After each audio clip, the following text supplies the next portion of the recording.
برنامه سیاسی و تحلیلی دیدگاه.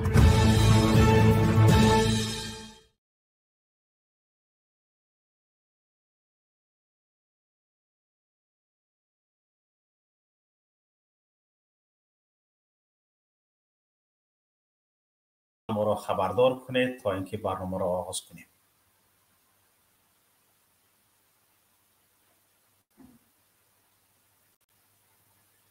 در چت یوتیوب لطفا می نویسید که صدا خوب است. اگر صدای ما را میشنوید گفتن که صدا خوب است. باز هم به نام خداوند بخشاینده و بی‌نهایت مهربان حمد خدا را و درود بر پیشوای امت معلم بشریت محمد مصطفی علیه السلام و درود و سلام به یکایک شما تماشابینان عزیز گرامی که منتظر برنامه‌های ما بودید. تماشابینان عزیز، طول این چند روزی که گذشت و ما با شما نبودیم، حادثه های روی دادند و رویدادهای پیش آمدند که درباره آنها نمی توانستیم ناگفته بمانیم و امروز هم ما با شما هستیم تا اینکه ناگفتنی ها گفته شود، ناگفته ها گفته شود.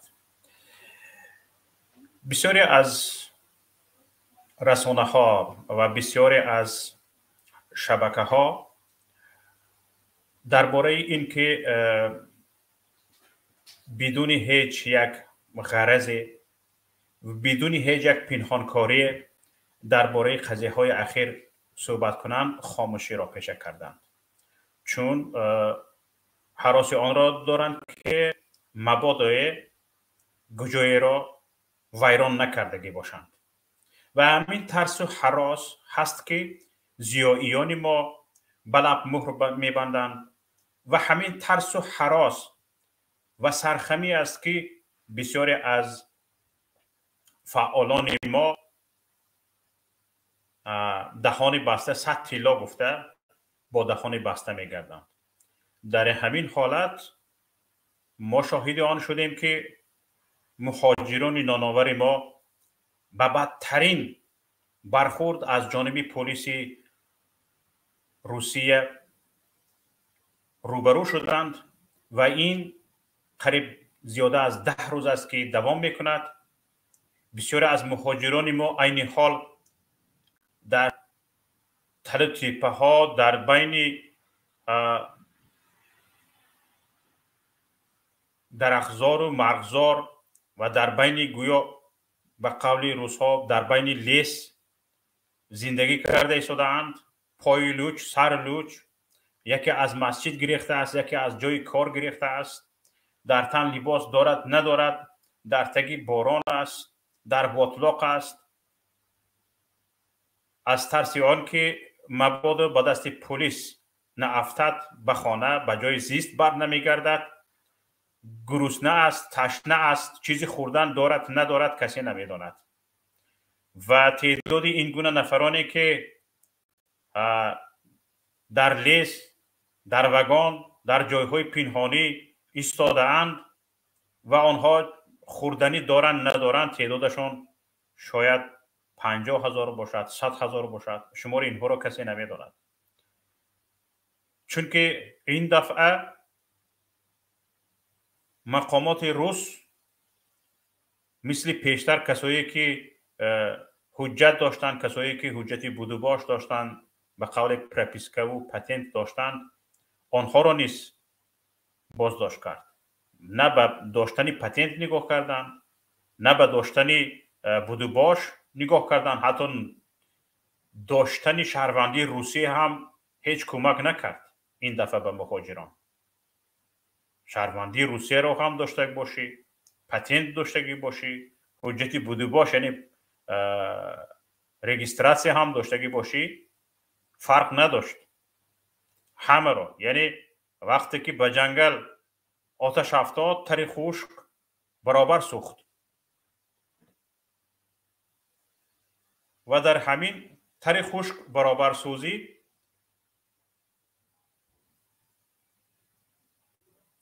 این آتش به جنگلی حکومت تاجیکستان بود. این آتش به اقتصادیات تاجیکستان بود. این آتش به اقتصادیات تک تک خاندان تاجیکستان بود. اما حکومت تاجیکستان به طور باید و شاید برای برطرف کردن این آتش، برای خاموش کردن این آتش کوشش نکرد. چی طوری که باید کوشش نکرد. چند کارهایی که از جانب حکومت تاجیکستان کرده شد ما حتما ذکر میکنیم، اما کارهایی که از جانب حکومت تاجیکستان در اجرا رسید تنها این نول پاک کنی بود و خلاص. تنها این از کرنیچی یک پوف بود، باقی دیگر هیچ. ببینید عملکرد وزارت کارهای خارجی را. وزارت کارهای خارجی تاجیکستان بعد اینکه این گونه حادثه ها پیش آمد در شبکه های اجتماعی شکایت ها زیاد شدند و نگرانی ها زیاد شدند، اما حکومت تاجیکستان خاموش بود و بعدی سر و صداها بلند شدند. وزارت کارهای خارجی تاجیکستان سفیر روسیه در تاجیکستان را به سفارت کارهای خارجی تاجیکستان به وزارت کارهای خارجی تاجیکستان دعوت کرد و آنجا یک ملاقات به میان آمد. ببینید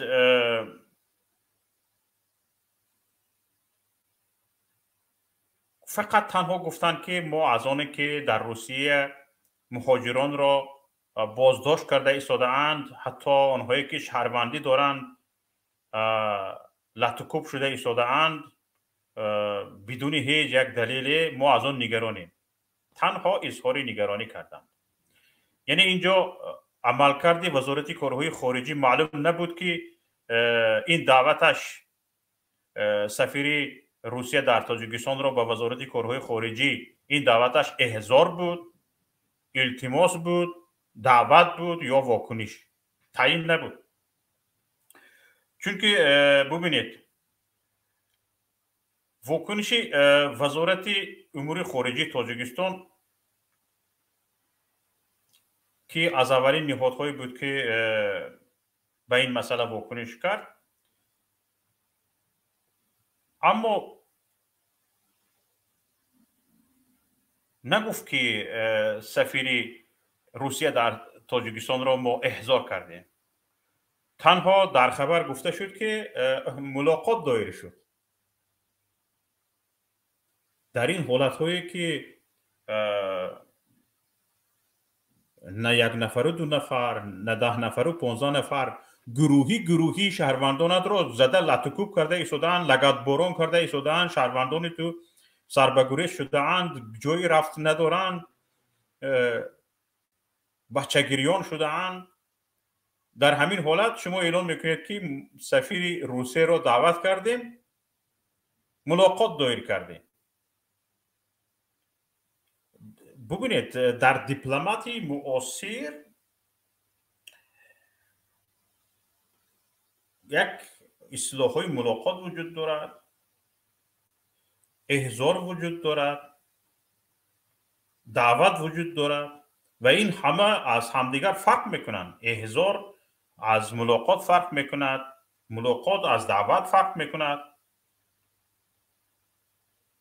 اگر در این حالتی که اتفاق افتاده است، اگر وزارت امور خارجی تاجیکستان به مستقلیت حکومت تاجیکستان باور داشته باشد، به قدرت کشور، به قدرت حکومت تاجیکستان باور می داشت، سفیر روسیه را احضار میکرد.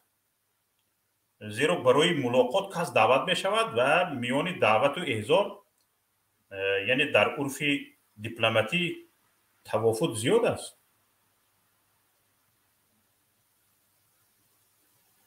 دعوت میکنید او چیزی دیگر است، ملاقات میکنید چیزی دیگر است. جانب ها گپ خود را میگویند. در حالت احضار تو نگرانی خودت را اظهار میکنی و گپ را گوش میکند، نامه نگرانی را به دستش میخپانی، گسیل میکنی و باید از پی اصلاح عملکرد کشورش شود. نه، اینها ملاقات دایر کردن.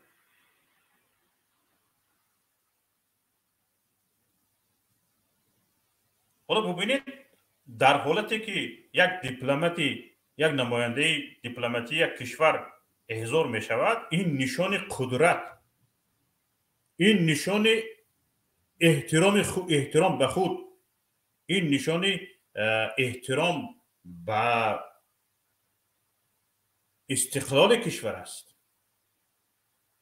در همین حال آیا زیبنده است که نماینده دیپلماتی یک کشوری که صدها مهاجرانی تو، هزارها مهاجرانی تو، شهروندان تو را لطکوب، پلیسش لطکوب کرده ایستاده است، جداگانه از دیگر ملت ها نیست. در روسیه مهاجر دارند. ازبکستان 4 برابر 5 برابر مهاجر دارد در روسیه. قرقیزستان هم دارد. چرا محض تاجیک ها؟ در این حالت باید سفیر روسیه در تاجیکستان احضار میشد. اگر تاجیکستان مستقل می بود، وقتی که شما سفیر روسیه در تاجیکستان را دعوت کردید، ملاقات کردید، جسارت آنها دوباره شد. آیا آنها بحث کردند؟ نه. برای چی؟ برای آنکه شما از خود ترس نشان دادید، شما از خود لرز نشان دادید. بهتر این بود که تماما دعوت نمی کردید، ملاقات دایر نمی کردید، پسندشان نمی کردید تماما. سفیر تاجیکستان در روسیه چیکار کرد؟ اعلان کرد که مهاجران بازداشت شده، یعنی دانشجویانی که بازداشت شده بودند و لطکوب شده بودند، آزاد شدند. چند نفر بازداشت شدند؟ چند نفر آزاد شدند؟ هیچ یگان معلوماتی دقیق وجود ندارد. چرا آنها مالهای هیدو بودند؟ حسابشان نبود. اینها حساب کرده نبودند. شاید نمیدونستند که در اون دانشگاهی طرف خباروفسک، کشور خباروفسک چقدر دانشجو دارند، شاید نمیدونستند. من این رو از تجربه خود میگویم. من 6 سال دانشجو بودم در روسیه. برابر من از ما میدونستگی ها در گرد اطرافم 10 نفر دانشجو بودن که سفارت تاجیکستان نه پروا داشت نه خبر داشت.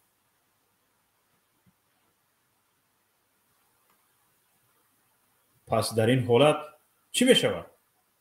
نه حساب رو میدونید، نه کتاب رو میدونید، نه تعداد رو میدونید، نه مناسبت دارید، نه رفت و آمد دارید، نه از مهاجر خبر میگیرید، نه از دانشجو خبر میگیرید.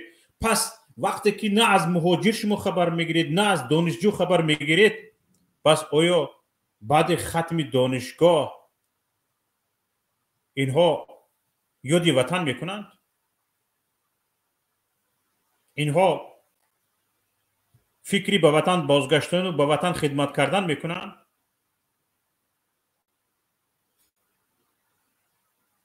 حکومت بی‌پروا نسبت شهروندانش مثل یک پدری است که فرزنددار شده است، 5-6 تا پرتافته است، رفته است، گم نیست.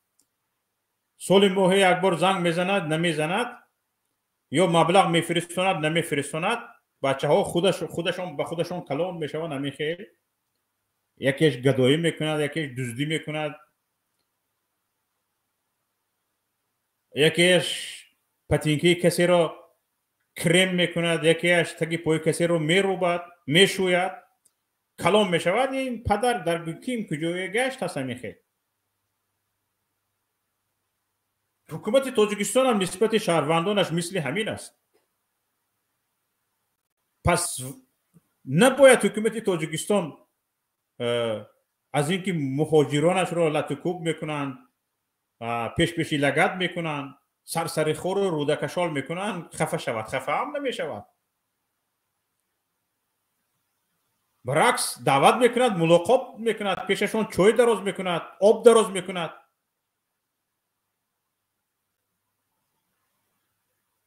کافه دراز میکند، آمده شیشتن به شما چای یا کافه گفته میپرسد.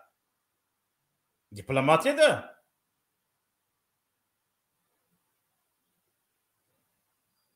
پدرت کشتگی مادرت تی گفته در دیپلماتی میگویند.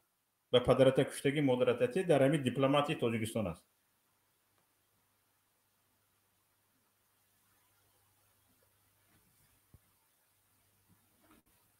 سیاست تاجیکستان با یک بلوک معین همراه نیست. تاجیکستان در یک بلوک معین نیست.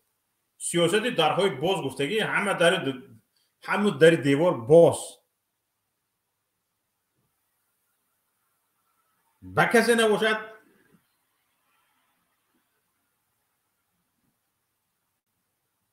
کشادگی. به خطای هم کشادگی، به روسیه هم کشادگی، مثل زنی فاحشه. پیش اینش میرود اینش قهرش میکند، پیش اینش میبیاد اینش قهرش میکند. در بین مهاجر سرسان و سرگردان قربانی این درهای سیاستی درهای باز.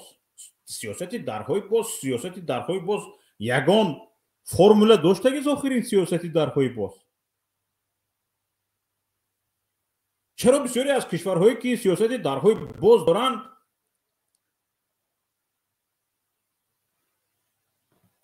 شناسنامه خارجیشان قدر دارد؟ به دیگر کشورها شهروندان دیگر کشورها اگر به این کشور بی ویزه بیایند، شهروندان این کشور هم به اون کشور بی ویزه رفته میتواند. از ما برعکس، از ما چندین کشورها 80 کشور جهان به تاجیکستان بی ویزه میبیاید، اما به همون کشورها شهروندان تاجیکستان بی ویزه رفته نمیتونن. انا سیاسی درخوی بود، انا سیاست. با وجود همین هیچ کس به تاجیکستان اومدن نمیخواد. چی لازم است؟ با اونها بی ویزه میکنید اما اونها به شهروندان شما به ویزه. چی لازم است؟ مثلا گریم کشورهای امارات متحده، کشوری امارات متحده عرب، عربستان سعودی، کویت، انا همین جاها شهروندانش به تاجیکستان بدون ویزه میبیایند. اما شهروندان ما با اونجاها باید به ویزه روند. چرا؟ سیاستی درهای باز، در باز کردن موندگی میخواد. مایلش این مسئله رو بینید. وقتی که تاجیکستان رفت یک شرطنامه یک بسته کمکی 57 میلیون دلاری چین رو به دست آورد و این اعلان شد،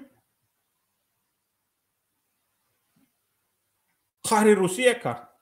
روسیه قهرش اومد. حالا روسیه به این خلاص آمده است که یا به زوری یا به زاری یا به زر باید تاجیکستان عضو اتحادیه اقتصادی اوراسیا شود. پایده ایستادند. لیکن این دیدن که تاجیکستان نه فقط این که به اتحادیه اقتصادی اوراسیا اعضا شدنی نیست، بلکه رویش رو گردانده سوی دیگر رفته ایستاده است. انا برای همین هم سختی بد گرفتند. چیزی دیگر ما پیش از با شما روبرو شدن، پیش از آغاز این برنامه چند کارشناسان را، سیاستمداران را پرسیدیم. از جمله رهبر پیمان ملی تاجیکستان محیدین کبیری را پرسیدیم که مثلا سرگئی لاوروف وزیر کارهای خارجی روسیه به تاجیکستان رفت، چی میخواهد؟ حالا یگان چیز برآمد کردگی نبود سرگئی لاوروف. ما دیروز این صحبت را در سایت پیام نشر کردیم. دیروز حالا یگان گپی سرگئی لاوروف در تاجیکستان چی میگوید معلوم نبود. آقای محیدین کبیری گفتند که یکی از احتمال ها این است که روسیه پیش از آن که یگان تصمیم را بگیرد اول زوری نشان میدهد. اول کاری میکند که تاجیکستان با پیشنهادش بدون چون و چرا راضی شود. مضمونا همین خیلی بود گپشون. و یکی از احتمال ها این است که شاید روسیه با این فشارهایی که پیش از رفتن لاوروف به تاجیکستان در روسیه به سر مهاجران آورد، شاید مقصدش این است که تاجیکستان را مجبور میکند که به اتحاد اقتصادی اوراسیا شامل شود. و دور نرفت سرگئی لاوروف هنگام سخنرانیش در دیویزی 201 روسیه که در تاجیکستان است، مستقر در تاجیکستان است، هنگام برآمدش گفت که ما گفتگوشنی داریم با تاجیکستان که آنها باید به اتحاد اقتصادی اوراسیا پیوندند. هر دفعه اینها چیکار میکنن؟ یک فشار را عملی میکنند و از پی این فشار یک کار خود را پیاده کنند، یک مقصد خود را عملی میسازند. اما تماشابینان عزیز، این را باید بگویم که چرا هر دفعه تاجیکستان همین را میداند؟ یک حدیث است: لا یلدغ المؤمن فی جحر مرتين. از یک سوراخی از مار شخص مومن دو مرتبه گزیده نمی شود. و همین خیل مسحکه ها، همین خیل سپیکتاکل های سیاسی پیشتر هم شده بود و یک سپیکتاکل کردن. شما برای 49 سال راضی شدید که دیویزی 201 بزرگترین دیویزی خشکیگرد روسیه در تاجیکستان برای 49 سال بماند بی پول. به 1 روبل بود، به 1 دلار بود، نمیدونم، همین خیلی سیمبولیکی. در حالی که در قرقیزستان هم هست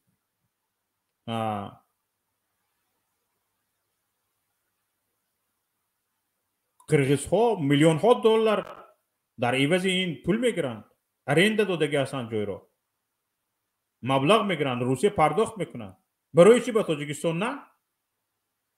تاجیکستان برای اینکه پرزیدنتش باید عمربادی تا مردنش در سر قدرت بماند، او را از قدرت رفتن میترسانند که نمیخواهی از قدرت میروی، ما در اینجا انقلاب برپا میکنیم. مثلا گریم همین بازداشت ها، زد و کفتن ها، لط و کوب و پیش پیشی لگد کردن های مهاجران در روسیه که حتی شهروندی داشتن، پتنت داشتن، چی مضمون داشت؟ مضمونش این بود که همین رو میگیریم میبریم، یک انقلاب میکنیم، دفع بشی.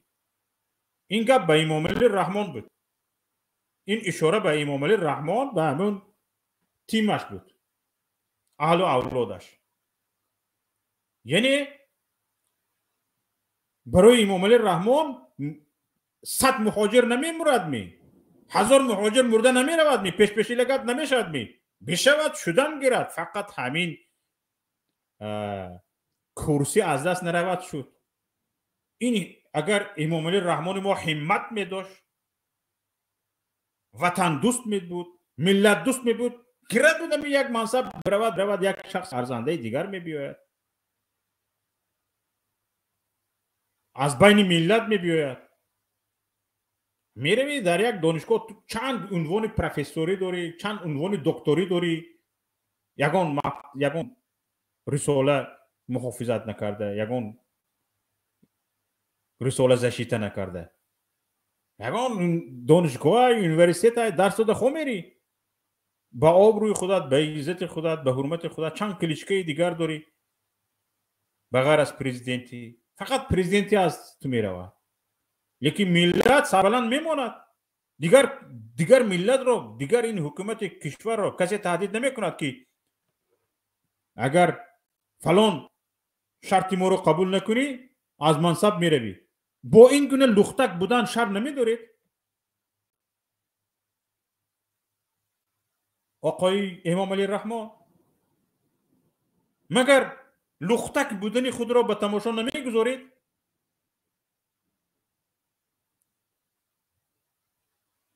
مگر همین حالت ها یک بازیچه بودن شما، یک زاچه بودن شما را به نمایش نگذاشت؟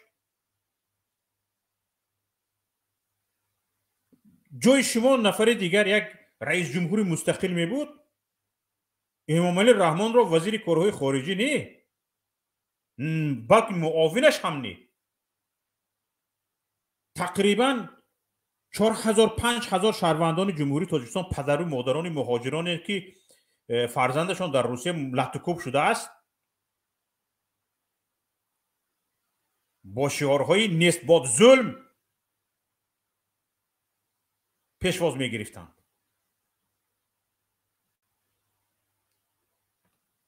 بشریکی است، با شعارهای بشریکی استراتژی خیانت کردید ها پیشواز می گرفتند. روسیه یک کمتر خودش را جمع کرده می گرفت.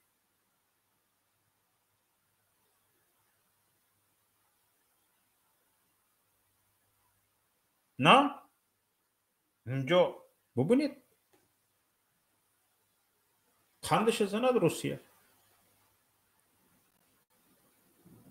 میتونه چه خیلی بالای شما فشار بیاره.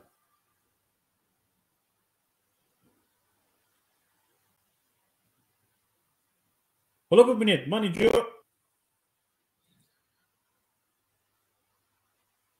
اساسا میخوام که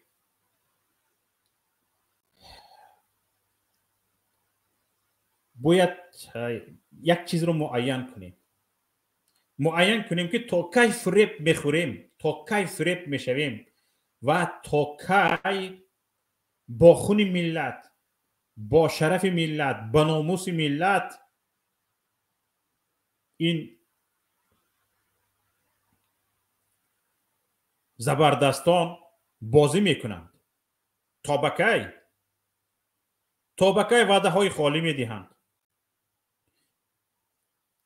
من اساسا اینجا مواجهم با آنانی هست که انا همین سیاست خطا و انا همین سیاست نادرست و همین سیاست ظالمانه و همین سیاست ناعهده‌برایانه رژیم امروزی تاجیکستان را پشتیبانی میکنند، طرفداری میکنند، مخلصی میکنند. ببینید همینجا من به شما یک مثال چه میبیارم. یک مثالک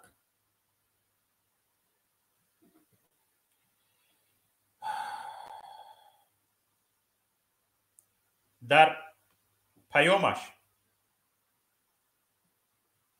امام علی رحمان پایان سال 2019 اولین بار در همونجا به مسئله مهاجرت دخل کرده بود، توجه کرده بود. تا سال 2019 درباره مهاجرت یگان کلمه امام علی رحمان گپ نمیزد، گویا اینکه مهاجرت گفتنی گپ وجود ندارد. حالا هم درباره مهاجران گپ نمیزند امام علی رحمان، گویا این خیلی قشر جامعه وجود ندارد، گویا 2 میلیون و 3 میلیون مهاجران ما در روسیه نیستند. یکی مجبور میشه گپای پوتین جواب میدهد، نه شما 1 میلیون گفتید ما 450,000 نه شما 2 میلیون گفتید نه کم از 600,000 هستیم. 1 میلیون گوید 450,000 میگوید، 2 میلیون گوید اکون پیشنگه گفتن نمیتونه، یک کمتر زیادتر گفته کرده گفتنش در کار 600,000 میگوید. یکی سال 2019 گفت که باید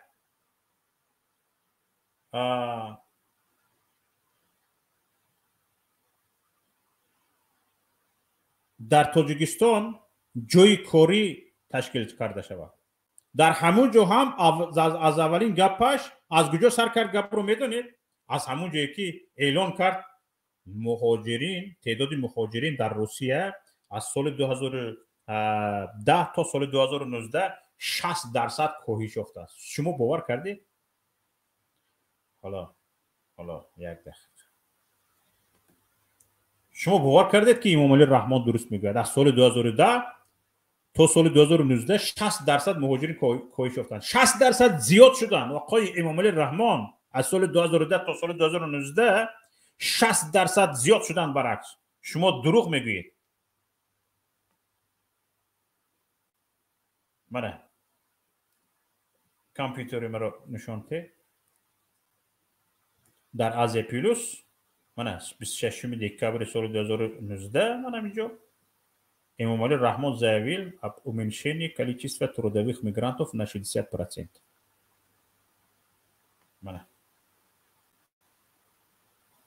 نه در کجا گفت؟ در همون پیام خودش و پارلمان گفت.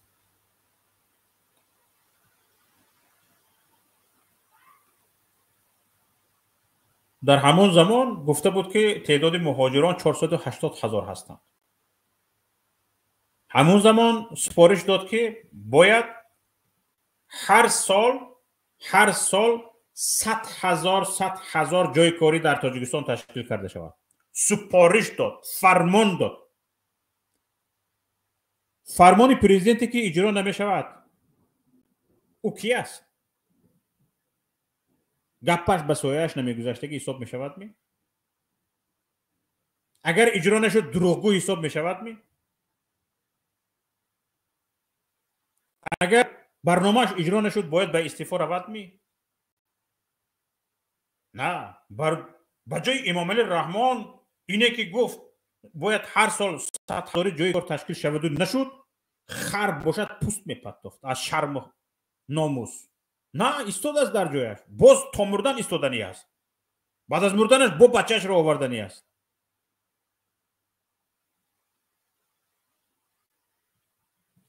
ببینید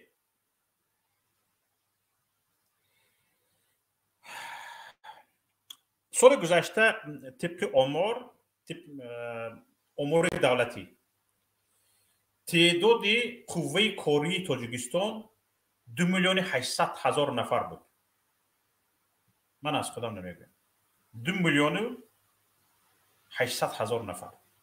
اگر سال 2019 وعده کرد که رئیس جمهور هر سال 100,000 جای کار تشکیل کرده می شود. بگذار سال 2019 رو حساب نمی کنیم چون که در آخر سال 2019 وعده کرد. سال 2020 سال 2021 سال 2022 اگر 100,000 جای کار تشکیل شده باشد 300,000 جای کار تشکیل شد می در آن زمان رئیس جمهور گفته بود که همگی 480,000 نفر مهاجر ماندگی است و خلاص در روسیه.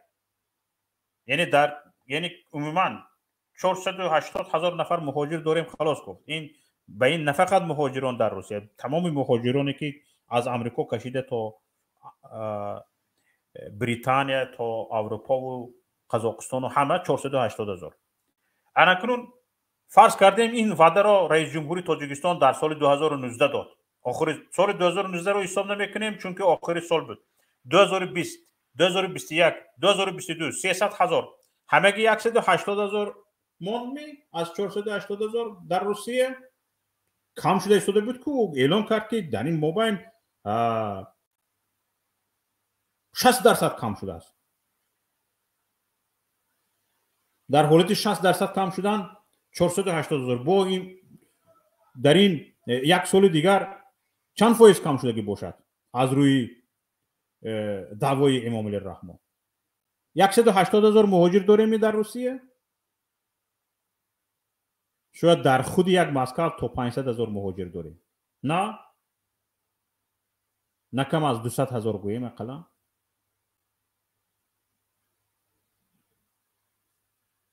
نگاه کنید با توجه به درصد افزایش نیروی کاری در یک سال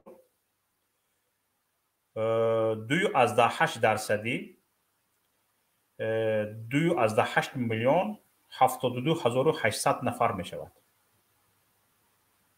فهمید؟ چرا این رقم را گفتم؟ برای اون که افزایش سالانه نیروی کاری در تاجیکستان 2.6% است. در یک سال نیروی کاری، قوه کاری در تاجیکستان 2.6% می افزاید.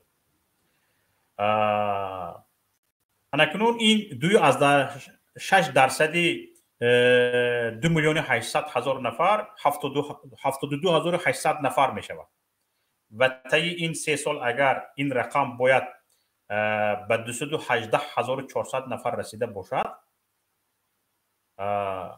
فرض کرده به اون 480,000 نفر مهاجری که امام الرحمن ذکر کرده بود بگذار زم شود، این می شود حساب 698,400 نفر.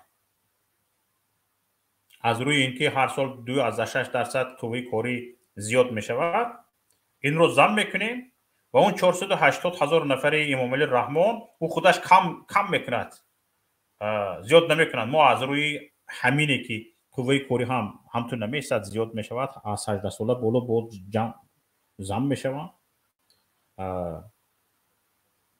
و این میشود 698,700,000. اکنون نگاه کنید، با توجه به سفارش پرزیدنت برای تشکیل جایهای کاری در یک سال و همچنین گذشت زمان اگر این شماره رو جمع تر کنیم، تا پایان سال 2022 باید ما 398,400 نفر مهاجر می داشتیم. تا پایان سال 2022 تا دکبر سال 2022 جمع تر کنیم 398,400 نفر مهاجر می داشتیم. اما ببینید که تعداد مهاجران کاری به روسیه طی این سالها نه کم بلکه به اعتراف خودی پرزیدنت افزودگی است. چه خیر؟ رئیس جمهور در تیر ماه سال گذشته تعداد افراد مهاجر در روسیه را نه کمتر از 600,000 گفت. خودش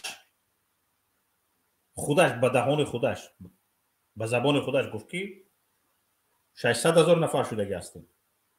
در همین حالی که این در کجا صدا داد؟ در همون جایی که پوتین گفت 2 میلیون مهاجرت من خورنده پوشنده ایستادم، جای کار داده ایستادم. حالا که ما همگی 2,800,000 نفر قوه کاری داریم. اکنون نگاه کنید، همگی 800,000 نفر قوه کاری در تاجیکستان است. اصلا به واقعیت درست می بیاید. اصلا نگاه کنیم اگر به واقعیت درست می بیاید، چون که درها محکم. حاضر از تاجیکستان به من خبر دادن که زردالو پخته رسیدگی است، به تگاهش ریختگی است. آدم خشک میکردگی نیست زردالو رو. باغبان ها 2:1 یعنی خشک شود زردالو 2 کیلویش را خشک کردگی میگیرد، 1 کیلویش را صاحب باغ میگیرد. به همین هم آدم نیافته ایستادن. از ناحیه 8 من خبر دادم به تگاهش ریخته پوسیده ایستاده از زردالو، کارگر نیست. من خودم زردالو خشک میکردم با باغبان 50-50 با تمام شرایطم رو مهیا میکرد. باغبان تمام شرایطم رو مهیا میکرد. من کارگر میگرفتم، کارگر میبردم و زردالو رو 2 هکتار 3 هکتار گرفته خشک میکردم و یک تجارت من همین بود. اما حالا ببینید در تاجیکستان 2:1 شده است. باغبان 1 حصه میگیرد خشک کردگی، باغبان 11 ماه او درخت رو نگاهی میکند، از 3 1 حصه رو میگیرد، از 3 2 حصه رو خشک کردگی میگیرد. 15-20 روز رفته مهنت میکند، تمام. کار به اینجا آمده رسیده است. آدم نیست. همه کجا رفتگی است؟ روسیه. مهاجرت. برای چی؟ برای اون که مردم اگر میدونست که از همون خشک کردن زردالو، از همون باغبانی دهقانی فایده میگیرد، میکرد این کار را. من میکردم چون فایده میدیدم. حالا نمیبیند مردم.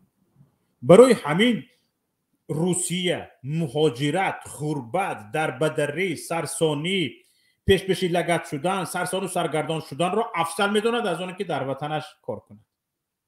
برای چی؟ برای اون که در تاجیکستان شرایط بدتر از این سرسانی و سرگردانی است. فشار، تضییق، ظلم،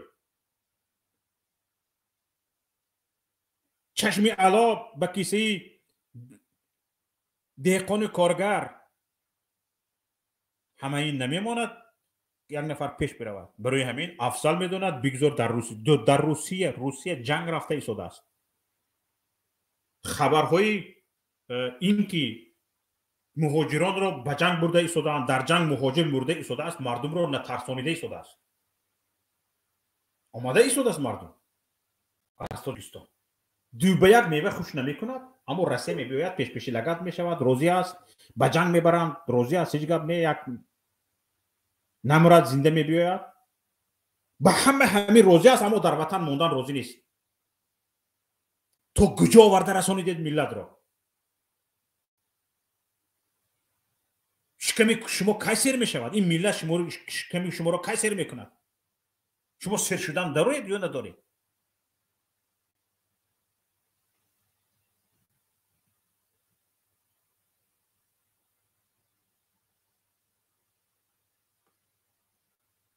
ببینید توده بیسر در همون زمانی که شب و روزی که رئیس جمهور تاجیکستان تعداد مهاجران را 600,000 گفته که بود، هر داش را نشان میدیم.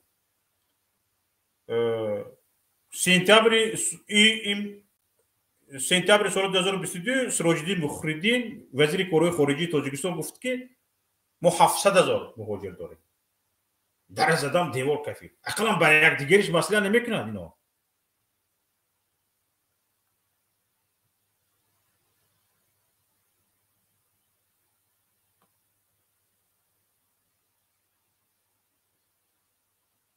انا حاضر من به شما نشان میدم.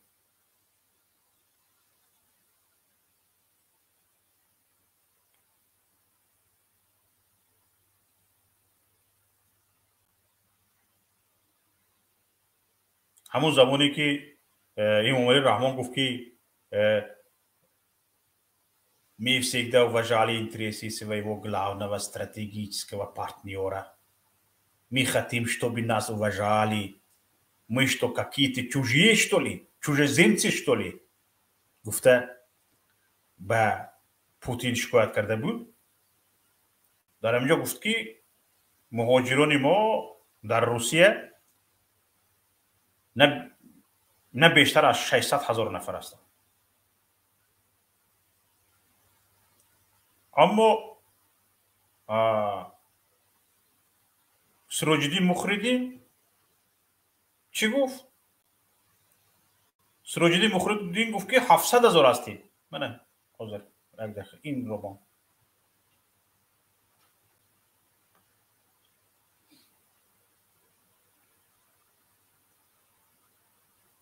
من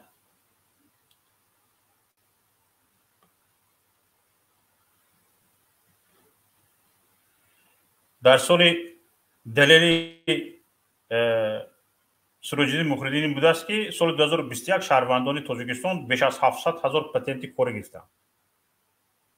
سال 2021 700,000 کس پتنت کاری گرفتند. سال 2022 امامعلی رحمان میگوید که ما 600,000 زیاد نیستیم و ماندگی ها مهاجر هستند، آمده میرن مهمانی. این کارگرت گفته ایستاده است که وزیرت گفته ایستاده است که 700,000 کس پتنت کاری گرفتگی هستند. تو میگویی نه، از 600,000 زیادش و ها دانشجو هستند، بیزنسمن هستند، این هستند. او پتنت کاری گرفته است. وزیرت گفته ایستاده است.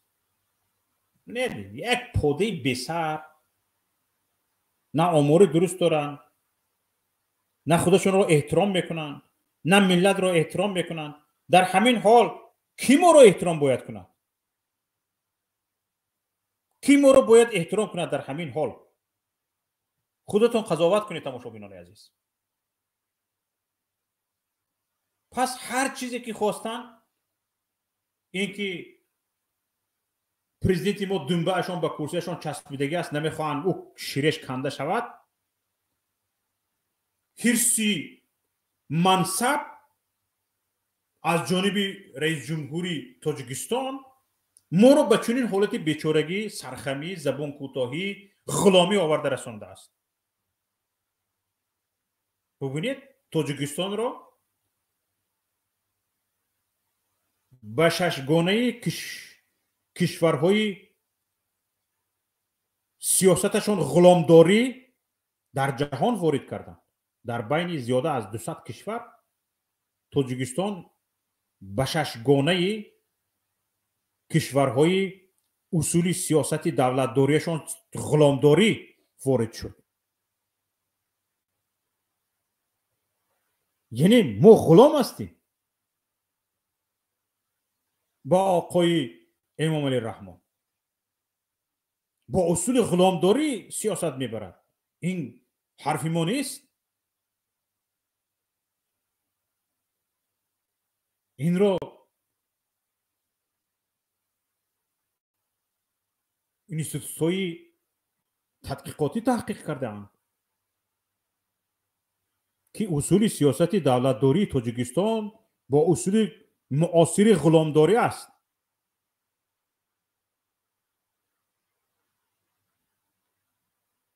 کسی که باور نداره، دیروز همین خبر در آزیپولیس هم نشر شده بود. یک بار آزیپولیس وارد شوید خونید.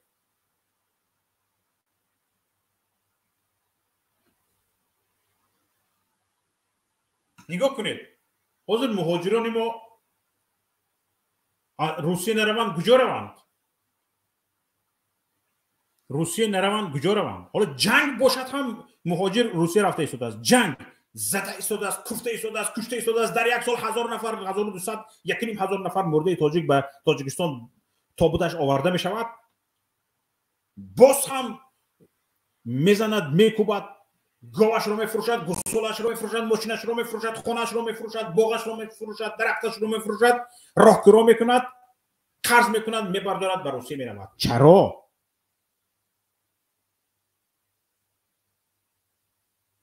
چرا؟ حالا فکر میکنم در همین اروپا پول پیچت کرده ایستادیم، ما مبلغ پیچت کرده ایستادیم، هر چند روز بعد یک نفر دو نفر زنگ میزند از تاجیکستان. خونه خریدنی نیستید می، باغ خریدنی نیستید می، زمین خریدنی نیستید می. فکر میکنه شوکت محمد در اروپا پول پیچت کرده ایستاده است. همین پیشنهاد نفقه دادم با ما همه شده ایستاده است. همینا کیستن؟ تاجیکستان رو ترک میکردگی ها، ایراج ترک کردن نیافته ایستادن.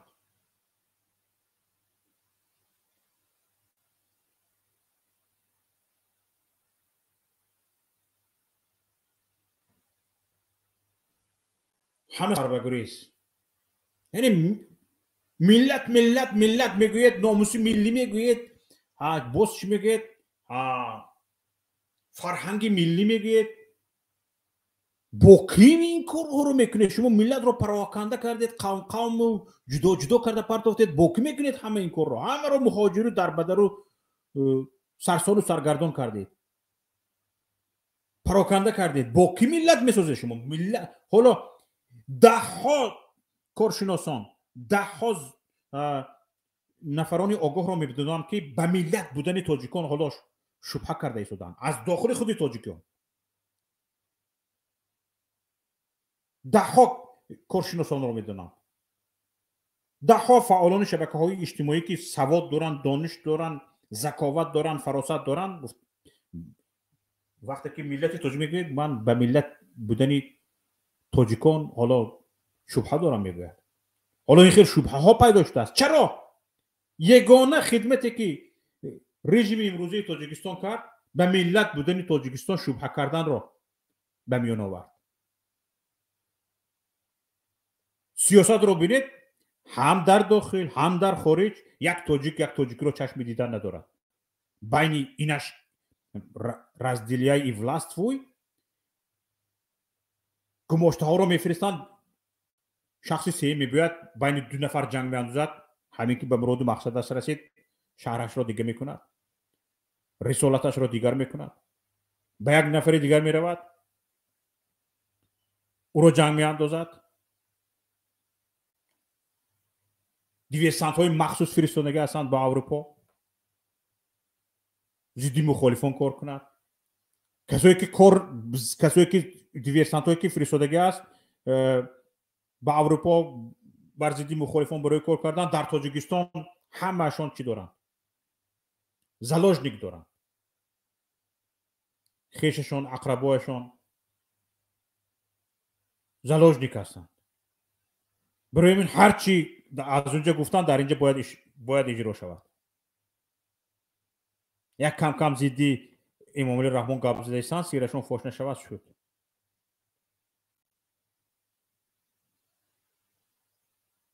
ملت پراکنده شده است، همه بدبینی همدیگر، همه بدگویی همدیگر. پس چرا چی حق معنوی بودن در سر قدرت دارید شما؟ هیچ حقتان نمانده است. یگان ذره، یگان میده حقتان نمانده است. نه از روی دین دیانت، نه از روی قانون، نه از روی آدمگری. یگان ذره، یگان میده حقتان، حق معنویتان برای در سر قدرت ماندن نمانده است. یگان میده. چی علف میخورید در سر قدرت شما؟ وقتی که پراکنده کردید بسر ملت، بسر وطن یک بلای بیاید، یک مشکلی بیاید، همین مردم رو از کجا جمع میکنید شما؟ همین مردم پراکنده رو تا همین مردم پراکنده جمع میشود که میدونید احوالتون چی میشود.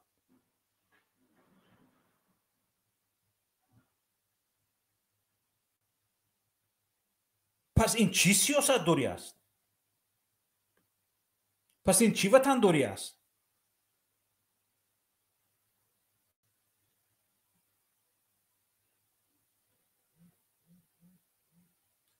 زیرکی سیاسی رو از دست ندهید، زیرکی سیاسی رو از دست ندهید، زیرکی سیاسی رو از دست ندهید. زیرکی سیاسیتون همین است که خودتون گفته بودید، وعده کرده بودید که یگان ذره خاک تاجیکستان بی پول به کسی داده نمی شود. بر روسیه دادید کو برای 49 سال؟ دادید کو؟ یعنی سیاستی خردمندانه زیرکی سیاسی رو از دست ندهیم. این زیرکی سیاسی چی بوده است که ثبت مهاجر پیشی لگت میکرده است، لاوروف میخیس است می آمده است به شما نشان میداده است که چیکار را کنید چیکار را نکنید. در کجای این زیرکی سیاسی وجود داره؟ در کجای این؟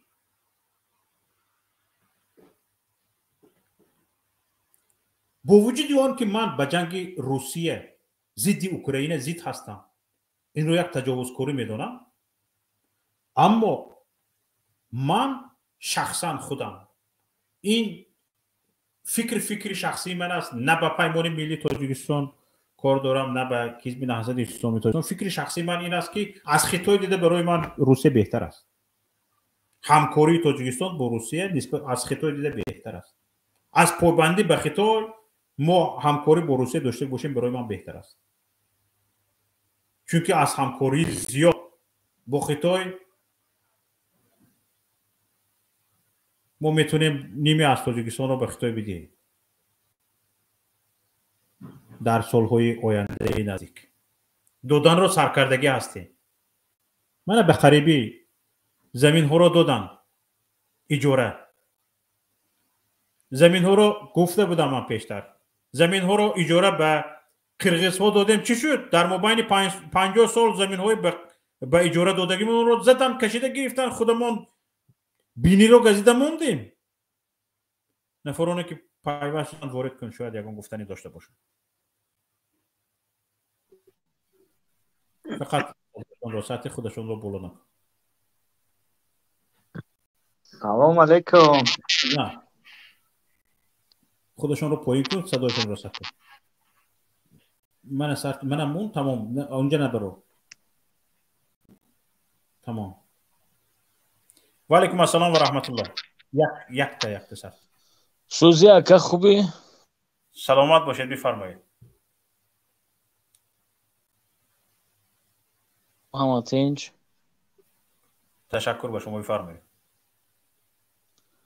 شما کسب کارتون اغواگری میکنه.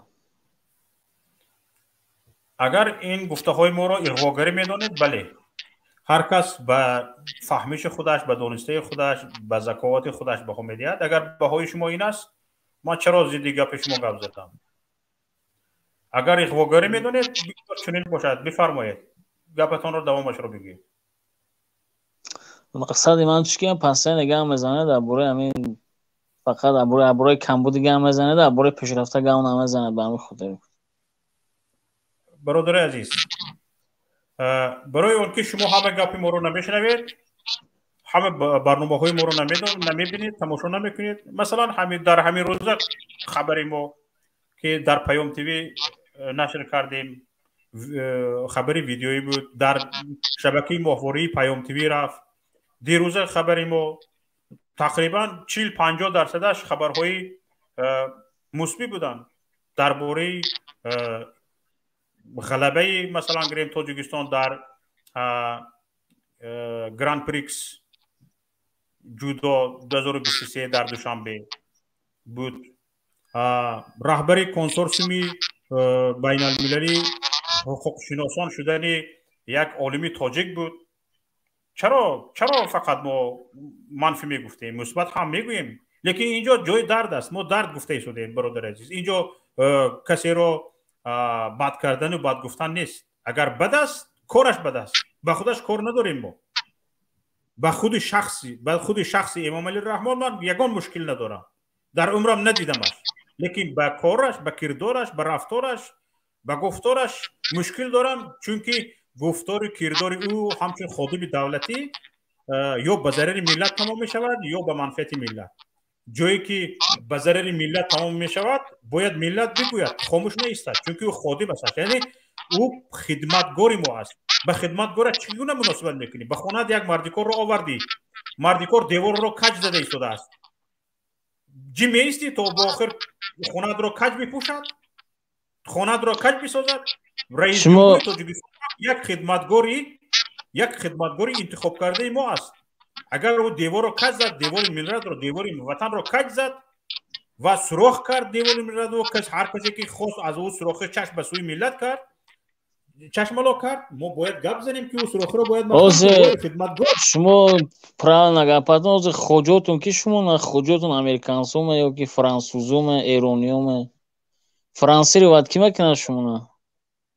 گوش کنید دوست، همین جایی که من هستم خونه که زندگی میکنم است، هم تو یک کامera رو هم تو گردونم، این طرفش در اون طرفش در خونه که در آنجا زندگی میکنیم. من در برای خونه گم نزدم. باز من شما سوال بودم شما که فرانسی رو باید میکنه که برو هم خیلی گوزم. من به شما میگم که فرانسی رو باید میکنه، مرا وجدانم فرانسی رو باید میکنه برادر عزیز، برای گفتن سخن حق. وجدانتون شما بغیر از همین کور فهمیدم، شما بغیر از همین کور دیگه هم کور دیگه میکنه؟ نه اروپایی، نه روسیه، یگان کشور دیگر برای سربلند زیستن ما طرفدار نیست. برای چی؟ برای اون شما همه دارم که شما هم کمبودی وطن دیگه سر از خرسان بشین. من جواب میدم بعد گپ میزنم. گروه 24 همینه برادر عزیز، من گروه 24 نیستم. گوش کنید برادر عزیز، حاضر ببینید وقتی که ما گپ میزنیم، گپ این است که ما اصلاح را میخواهیم. نگاه کنید، روسیه برای چی امروز مهاجر را عذاب داد، رنج داد، کلفت داد، زد، پیش لگت کرد و لاوروف رفت به تاجیکستان و انگشت اشاره به سوی امام علی رحمان کرد که گفته‌هاش را باید اجرا کنند. برای چی این است؟ وای روسیه شما نمیدونید برای چی رید رفته، برای چی بتون مهاجرا دپورت کسان؟ برای اون که دو سه تا مثلا به هم توجیه که میگن که نودیده دید رید میگن میبینن همینجا 10,000 20,000 میدون در کیسوش میوان، بعد اراخری پیوخری جنگ و جنگجول میکنن، میخزه پشتی دو تا میگن پشتی یک گسوله ریخینه پوده حرام میشود که دو سه کم بغل میخزه دپورت میکنن. نمیدونن که در همینجا آدم بعضی تاجیکا هستن میلیون دارن دم مخم میگردن 10,000 که یو برای خاطر بود اومدی در وطن بگونه که ما سر نباشه وطن بگونه دم مخم کار میکنیم خزینه میبره. در وطن بیگانه بودید روزی؟ من خودم در وطن بیگانه هم. ببینید برادر عزیز، شما در وطن بیگانه باشید، نگاه کنید. من در روسیه 15 سال بودم، حالا در اوکراین 5 سال بودم، اروپا آمدم 1 سال گذشت، 15 ماه شد.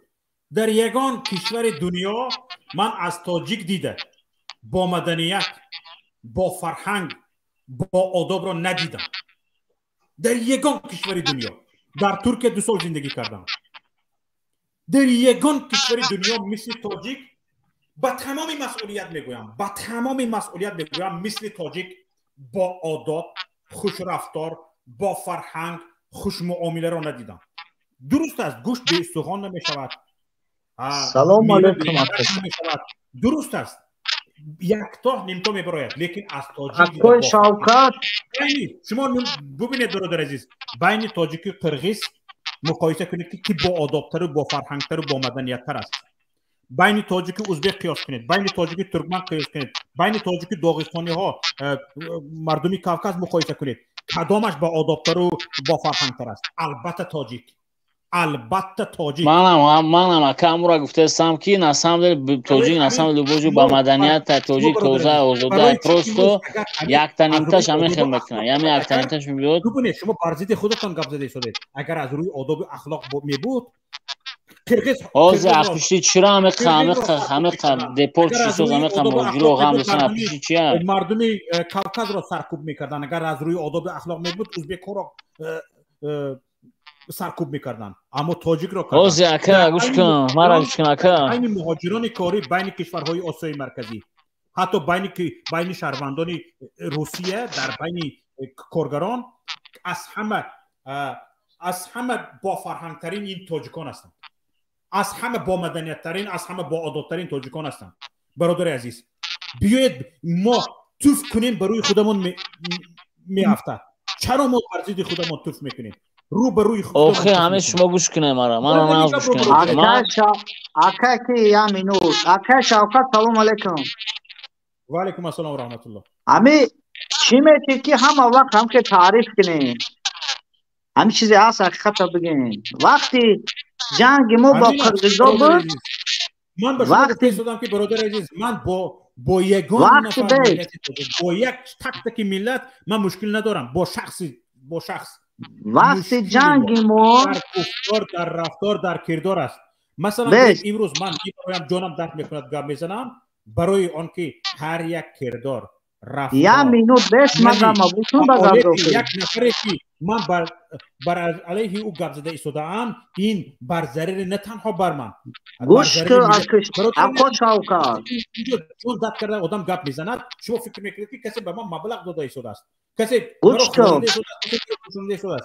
برادر عزیز شما اکا شوکت گوش که با توز اکا شوکت خدا بغرض هم یوتیوب گوجو کار میکنی اکا؟ برادر عزیز من در گوجو کار میکنم. بله گوجو کار میکنی. در همین جای ایستادگی کار میکنم. در همین جای ایستادگی پول کار میکنی اکا با گفتی خدا؟ بله در اومده یک ماه هم 3,500 یورو است. ایلوگی گپ داری؟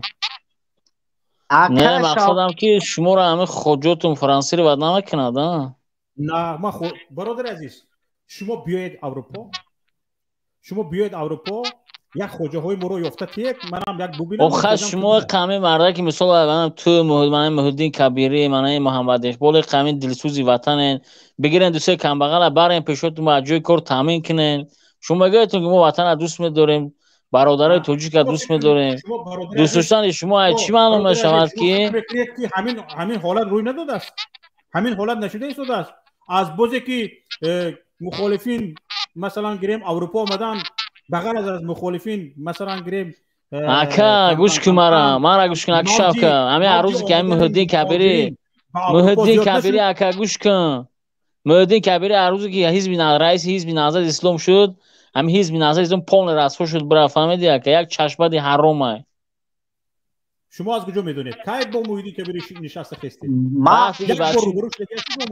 بچه محمدالدین کبیری وقتی که در وحدت یک بچه را زد، ماشین خرید، بچه وحدتی مرد، خست بچه‌ش همونجا از سود خرید. یکم و شما یکم ای به شما دویم ای بشون که بسیار خوب صبر بسیار خوب یک دقیقه برادر عزیز شما خودتان با زبان خودتان گفته ایستادید که حکومت تاجیکستان فسادکار است یک جنایتکار را با حکومت تاجیکستان یگون خدچی نکرنجه در برای حزب گمیره در برای که محیدین کبیری حزب نهضت اسلام از بین برد از پشتی امور رفت از پشتی هم محیدین کبیری را بین رفت برادر عزیز خودتان زیدی خودتان گپ زده ایستادید یک شما گفته ایستادید آخه همین چوپون در کجا برو ماده از حزب رئیس حزب شده و کجا خوندگه شما نگاه کنید شما گفته ایستادید که محیدین کبیری از مسئولین پروکراتور یا سودی حکومت تاجیکستان بچه جنایتکارش بچه آدمکشش را توانست خریده گیرد پس اینجا وقتی که هر یک نفر هر یک آدمکش با پول خلاص میشد این حکومت چه حکومت بوده میتواند برادر عزیز از این حکومت چی فایده وقتی که هر یک جنایتکار هر یک آدمکش میتواند پول تیدو جانش را خرد ترمه نشود حبس نشود پس این حکومت چه حکومت است برادر عزیز حکومت فسادکار کروپسیونر بله خودتون گفته ایستادید برادر عزیز من نه سلامت باشید برادر نفر دیگر رو پیوست کن اکا شوکت سلام علیکم و علیکم السلام و رحمت الله همین درباره محیدین کبیری میگن من همون آدم نمیشناختم و که خیلی اینترسات نمیکنم بعد همین جنگ قرقیزستان شد با همون پوبلیش نبرامد گفت که ارمی سلاح بیاید تنه که مقصد بگه که ما پولیکو بدرو همون جا هسته گفت که ما گشنه پروندن دایا سولیا بودی میدونن پس دان من میدونم چی گفت برادر عزیز اوزی تخیل حالا نگاه کنید سوز بدرو همجا تماشا که گفت ارمی سلاح بیاید با اوروسی گفته هم گفت پریداتلی آدم همین خوین بعد همین سونا سختی بعد دیدیم که در وقت خینی برومد گفت که قرقیزا ما با شما هم داجه گاب زده که او آرمه ما ای بچه دروغ بدرو در همونجا بدرو هستن السلام علیکم اکای شوکت یک دقیقه میتونم کتی این بچه من صحبت کنم با دروغ گپ نزنین دلیل داره گپ زن محیدین کبیری این خیلی نگفته است محیدین کبیری در حقیقت گفته است مثلا قرقیزها آمادگی خود را دیده ایستادن اینها سربازان خود را لطوکوب کرده ایستادن قرقیزها مردم خود را قهرمان اونهایی که تاجیک را کشته ایستادن قهرمان اعلام کرده ایستادن اینها کسانی که از زمین خود از باغ و راغ خود دفاع میکنند برده زده مخدم کرده ایستادن در تاجیکستان حالا هم همین طور است کسانی که تاجیک ها را کشتند قرقیزستان قهرمان ملت اعلام کرد تاجیکایی که حالا از زمینشون تلاش میکنن از باغ راغشون تلاش میکنن امنیت میبرد برده زده میموند تو امنیت ملی را ویران کرده ایستاده ای ناامنی را به وجود آورده ایستاده ایفته کبیری حق دارد همچون سیاست مدار این را تنقید کند این را گفته بود درست گفته بود کبیری گفته بود که اینها اسلحه خریده ایستادن فلان هزار اسلحه و ولایت بیکابود را ولایت امنیتی ولایت جنگی ساخته ایستادن و تمام اکثریت مبلغش را به اینجا صرف کرده ایستاده است حتی گوبرناتور ولایت باطن حتی شخصی امنیتی گنرال است و این گپا درست است و در جنوب تاجیکستان باشد چی چند عسکرهای ما رو برده زدن قرقیزها برده لطوکوب کردن آنها رو خلع اصلاح کردن سلاحشان رو کشته گرفتن این رو قرقیزها کردن ما چکار کردیم اکای شوکت جان سلام علیکم و علیکم السلام و رحمت الله من برای این بچه ها دو تا برومات طرفدارانی بگیم حکومت و نمیها گفتنی هم برای اولینش که شما را میگد اغواگری ایستوسو اگر همین اکای شوکت اغواگری کرده باشد من همین الحمدلله هر یک برنامه های شما را گوش میکنم تماشا میکنم از جهان از تاجیکستان خبردار میشم برو آمده اینجا روش سیاه میکند گپی دروغ میزند این دویمش که درباره محیدین کبیری گپ زد محیدین کبیری این گپا را نزد محیدین کبیری یعنی سراونیه کرد که مثال گیریم армияи қирғизистон аз армияи тоҷикистон ба қувват шуда истодааст ин ҳақиқат аст ва инро мо ба ягон чиз рӯи ҳақиқата пушта наметонем хуқа ҳаракат накунем наброем инҷа ин ҳозир дар тамоми сомонаҳои россияу тоҷикистону ӯзбекистону қирғизистон дар ҳама сомонаҳо чия латукупи танҳо тоҷико дига ягон миллат не наброед инҷа рӯтона сиёҳ накунем ягон шумо бо ин чоплуситон ягон ба ягон чие намерасем мо одамем мо мехоҳем ки зиндагонӣ нақз кунем танҳо дар ҳамин русиям ҳама ба ҳамин суханҳои акаи Шавқат ман чӣ мешавам шарик мешавам ки дар масъалаи шумо гуфтем ки чӣ буду дар масъалаи гуфтем ки бо Русия ҳамкорӣ кардан خیلی برای ما مهاجران مهم هستیم خیلی تحقیقاتی نقص کردیم که شفاف بعد از همون کارمندانی تکنیکی تون التماس همین بچه ها را ببرونیم با چهره ببرونیم همین طرفدار حکومت با چهره ببرویم به چهره برومد اریدرچی نمانین اکجان التماس نمانین با چهره شما ببرویم گازن ما مهاجرت در مهاجرت در عذابیم چی میبرن روشون سیاه میکنن محیدین کبیری را گام میزنن شما را میگن اغواگر اینا حقیقت نمیدونن اینا همشون چاپلوسن چاپلوس است ما وطن حمایت میکنیم شما وری خویمی بدبختو خوین لعنت خوین روتا سیاه نکن تو یگان خیلی وطن حمایت نکردی تو یک چاپلوسی یک نومردی که غلامی را به تن گرفتی غلامی را که به تن گرفتی تو چاپلوس میشای ما انمی آدمایی که شما با گفتی شما ما خواهین هستیم ما آدمایی که آزادی میخواهیم ما نمیخواهیم که در دولت به نام دموکراسی 30 سال یک حکمران باشد من اینا یگان قبول ندارم عاقبت همه دیکتاتورها بدبختیه این گپا فراموش نکنید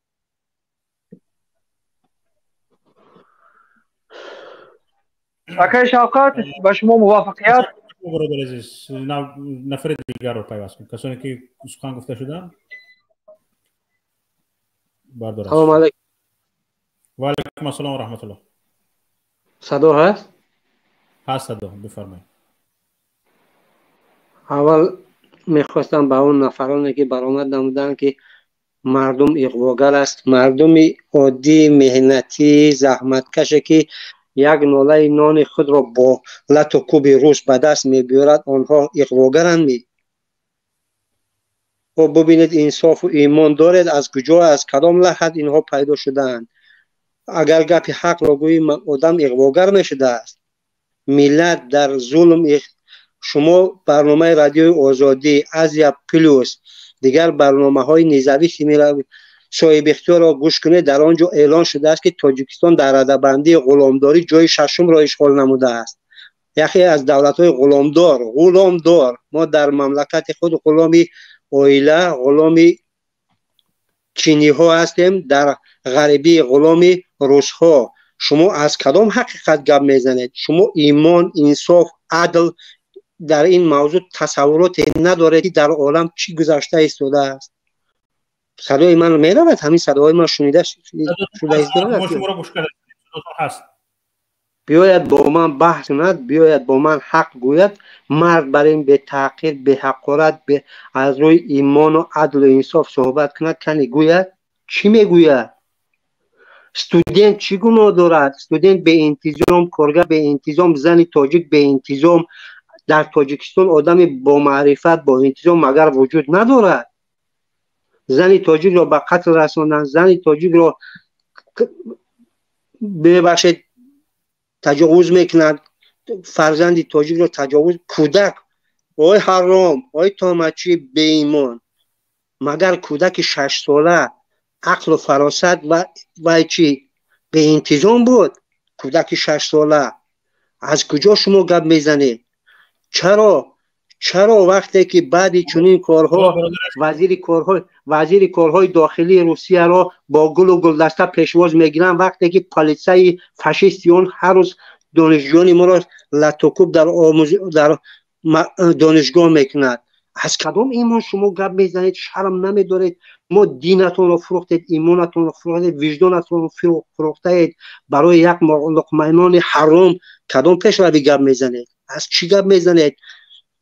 شما یک بار برنامه های شوکت نه، محمد اقبال نه، اشرف نه، برنامه های دیگر دولت ها رو تماشا کنید، دیگر واسطه های اخبار عمومی جامعه جهانی رو تماشا کنید.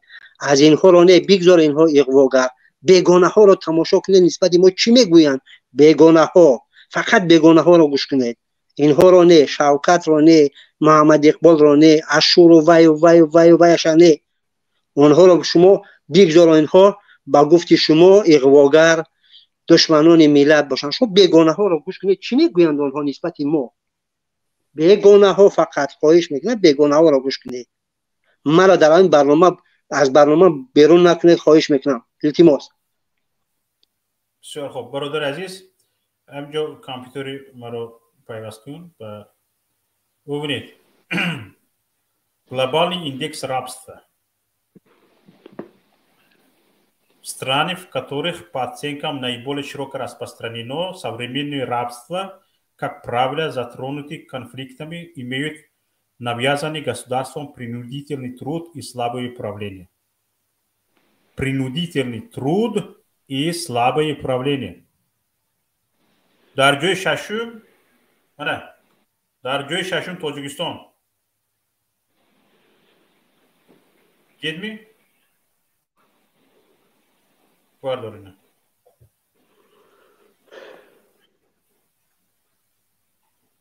در ردبندی های آزادی سخن را بگذاره، ردبندی های مهاجری مهنت، ردبندی های بیوجت دولت ها از کدام حساب پر کرده میشن.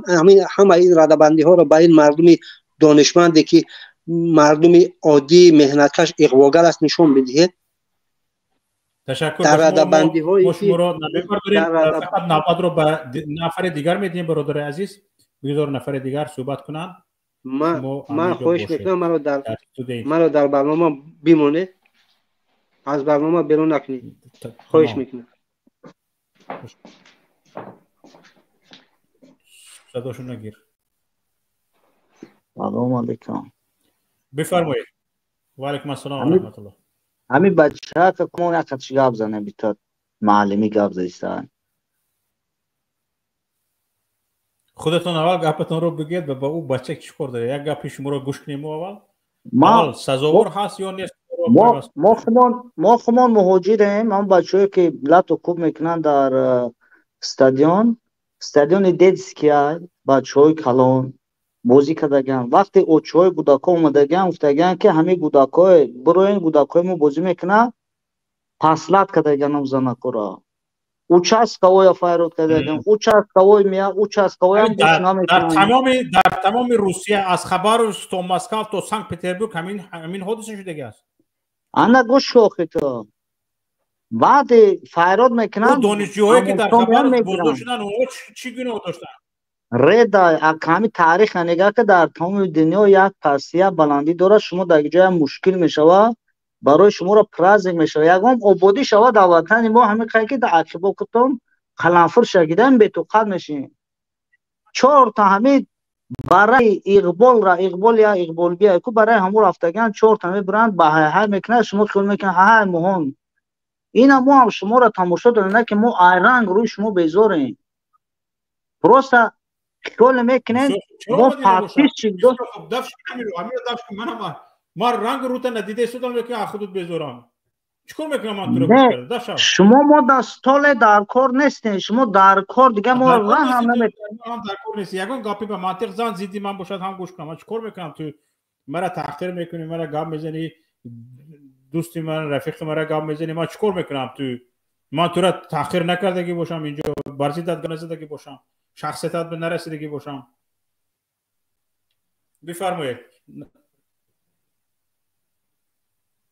سلام علیکم. الو. سلام علیکم. و علیکم السلام و رحمت الله. اوکی، شفقت سوزی خوبی؟ تشکر به شما، بفرمایید. اوکی، یه سوال داشتم که چی روزا مقصد به سر خود اومد که امروز خیسته خیانت به دولت میکنی؟ مشکلی از چی سر شده که خیسته خود مقصد امروز به قوقا میدوزی بر ملت اول مالش من به شما میگویم، اول به من فرموله خیانت رو خواهش میکنم یک شرح میدادید که خیانت یعنی چی؟ خیانت یگان ساحه در تاجیکستان کار کردی هستی نه که یگان ساحه شده؟ بله، ساحه زیاد کار کرده هستم. بله برادر، ببین کسی که مقصد خیانت خیلی یعنی خوب چی؟ کرده گنده من به شما سوال دادم، شما به من سوال ندید. بله سوال جواب چتم. این خیانت یعنی چی؟ ببین برادر، خودت معاش دولت گرفته امروز به دولت خیانت میکنی؟ نه من معاش دولت گرفته نیستم. خیانت نمیشه، همین خیانت نمیشه که معاش دولت خورده مقصد حکومت خوب چی کرده گنده کرده. برادر عزیز شد کش اینا من گوش کنم. ببخشید برادر یه دقیقه. تو کسی که گام زده شده است ویدیلیت نکن، نوبتش نیست. بردار از ویدیلینی، بردار تمام. نوبت بردار از ویدیلی تمام. همین خیلی بیسته. گوش کن برادر عزیز، سیر دولتی است. سیرهای دولتی نام دارند، طبق قانون آنها منع شدگی است و سیرهای دولتی رو من نمیدونم برادر عزیز. دولت چی سیر دارد؟ دولت سیرش رو در همین تیمی حکومت بدگی ها میدونند که دولت چی سیر دارد و در حالت افشا کردن سیری دولتی اونها به جوابگری کشیده میشوند. سیری دولتی تو نفر عادی اومده رسیدگی نیست برادر عزیز. همین نفر آخری که سیری دولتی گفت پیوست کردم، فقط به من حق بدین که من به گپای شما جواب بدم. به نوبت بزنید. حتی شما میخوام بحث کنم مقصدا اینکه صدام خاموش کنم ببینید. بسیار خوب. اگر سیر من از سیر دولت خبر ندارم. دولت یک بار صبر کنید برادر عزیز، من شما رو گوش کردم. شما یک تا گپ زنید برادر. واسه باز صداتون رو خاموش میکنم، دفتون میکنم. بیاید یک سالم بحث کنیم. سالم. بفرما. تمام. برادر عزیز، اینجا چیزی که من میگم سیر نیست، چیزی که در تمام رسانه ها است. من از اروپا ایستاده آگاه شده هستم. این سیر نیست. اجازت هست که یک کمبودی هایی است که برادر بس کن دفش کن. نمیتونی بس کردن چی میورد شوی؟ نمیتونی بس کردن با نوبت گپ زدن نمیتونی.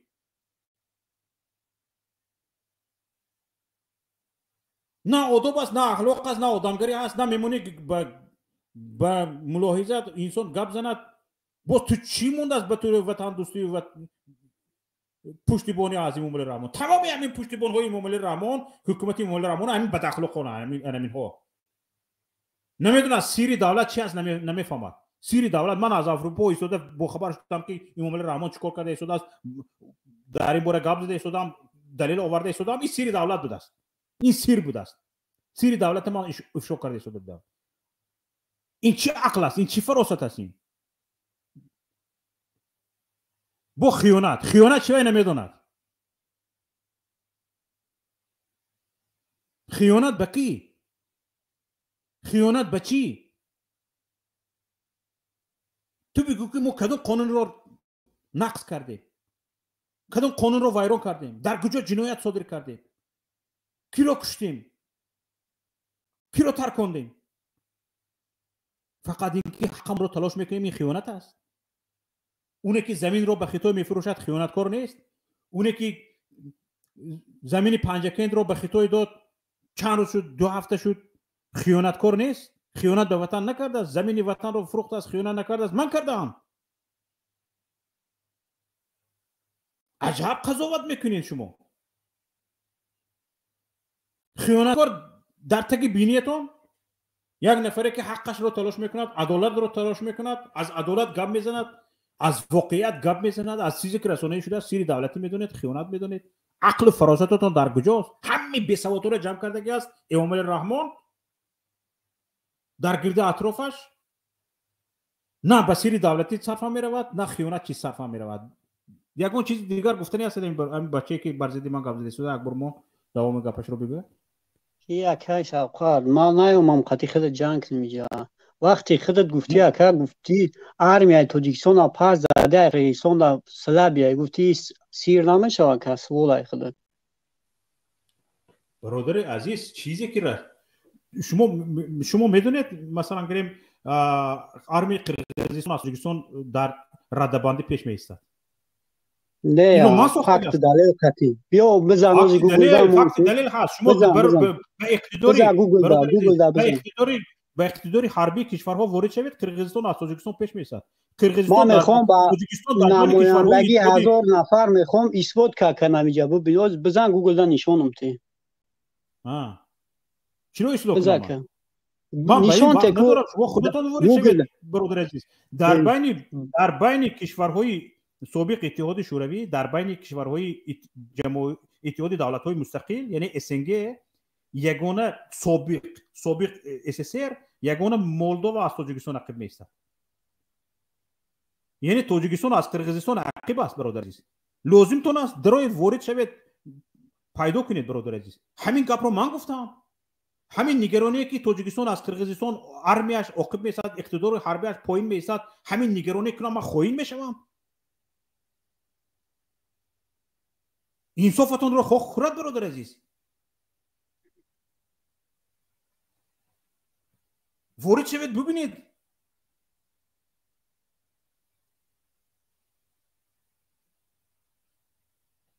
نفری بعدی رو پیوست کنید.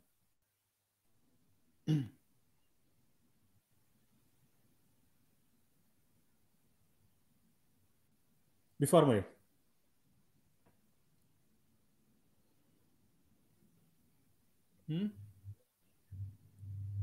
نفر با نام تاجیک بفرمایید. تاجیک هستید؟ سلام علیکم برادر. و علیکم السلام و رحمت الله و برکاته. همین یک واق بود چی بودی به عقل کی بودی یه نفهمیدم.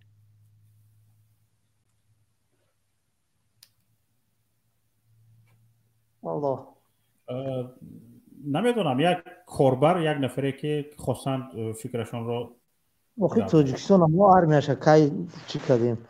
های پاسترین جدای بعد چی کار کنیم؟ چی گیم با؟ چی گیم؟ پاسترین جدای تاجیکستان هم طرفا پاسترین جدای. و چی ما گناهگاریم؟ این باید نگرانی است. باید اظهار نگرانی نکنیم. با 92 میلیون دلار پرزیدنت تاجیکستان هواپیما میخرد. با 92 میلیون دلار میدونید چقدر سلاح جنگی میداد؟ سلاح جنگی وزنی صدوق. ما میتونستیم با 92 میلیون دلار وقتی سلاح خرید و قرقیزستان بعضی کشورهای مایده شده پیش گذاریم. میتونستیم. چرا نکردیم؟ نمیخره. 92 میلیون دا فقط ماشین میخره بابای رحمان. فقط ماشین میخره، سماریات میخره، کیف کده میگرده. این پدر مولتون نمیفهمن که تاجیکستان پسترین جدای دنیا با. بسیار عجیب قضاوت. وقتی که اینجا رسانه‌های بین المللی برآوردن گفتن که تاجیکستان در اقتدار حربی در بین کشورها در کجا می‌ایستد، در کجا قرار دارد، و ما عیب‌دار هستیم. ما نگران از آن هستیم که قرقیزستان از تاجیکستان عقب است. تاجیکستان از قرقیزستان عقب است. باید پیش برود، اقتدار حربیش رو کنه. قرقیزستان بایرختر می‌خرد، مدل‌های نوی بایرختر رو می‌خرد. امام الرحمن میرود مکزیک، از مکزیک 92 میلیون دلار ده چی میبرد؟ هواپیما به شخص خودش میبیارد به این 92 میلیون دلار پرزیدنت مکزیک میرود به شهروندانش دو بیمارخانه بزرگترین بنا میکنه. یعنی تاجیکستان با پول تاجیک ها امامعلی رحمان در مکزیک دو بیمارخانه بزرگ میپوشد. حاجی پدرالله دام پرسید که شما که تو اعتقاد کردی چی 800 مولی گریسی که کدوم وقت معلوم بوده شما که نگفته شما که ما این پولی نالوگی که مردم میسپارن ای حسابی بودجت ای پولی خلق ما گرفتن ای پولی رحمانوف نه یا استغفرالله همین از گفتگو هم یک پدرالله دیونا بود و چی بود؟ من همین برادر یک بار کامپیوتر من پیوست کنم. من همینجا نگاه کنید ریتینگ آرمی میره 2023 года по версии Global Firepower. خیلی همین خیلی خونده میشتگیست. نگاه کنید ریتینگ آرمی میره سال 2023. حالا اینا میخوان موضوع رو دیگه جو برن از اون موضوع اساسی یکی به هر حال نگاه کنید قرقیزستان در جای 107 است. قرقیزستان در جای 107 است. میکویم که تاجیکستان در کجا باشه.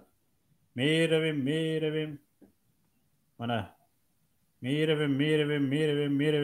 میرویم حالا نبرم از تاجیکستان نه حاضر یک دقیقه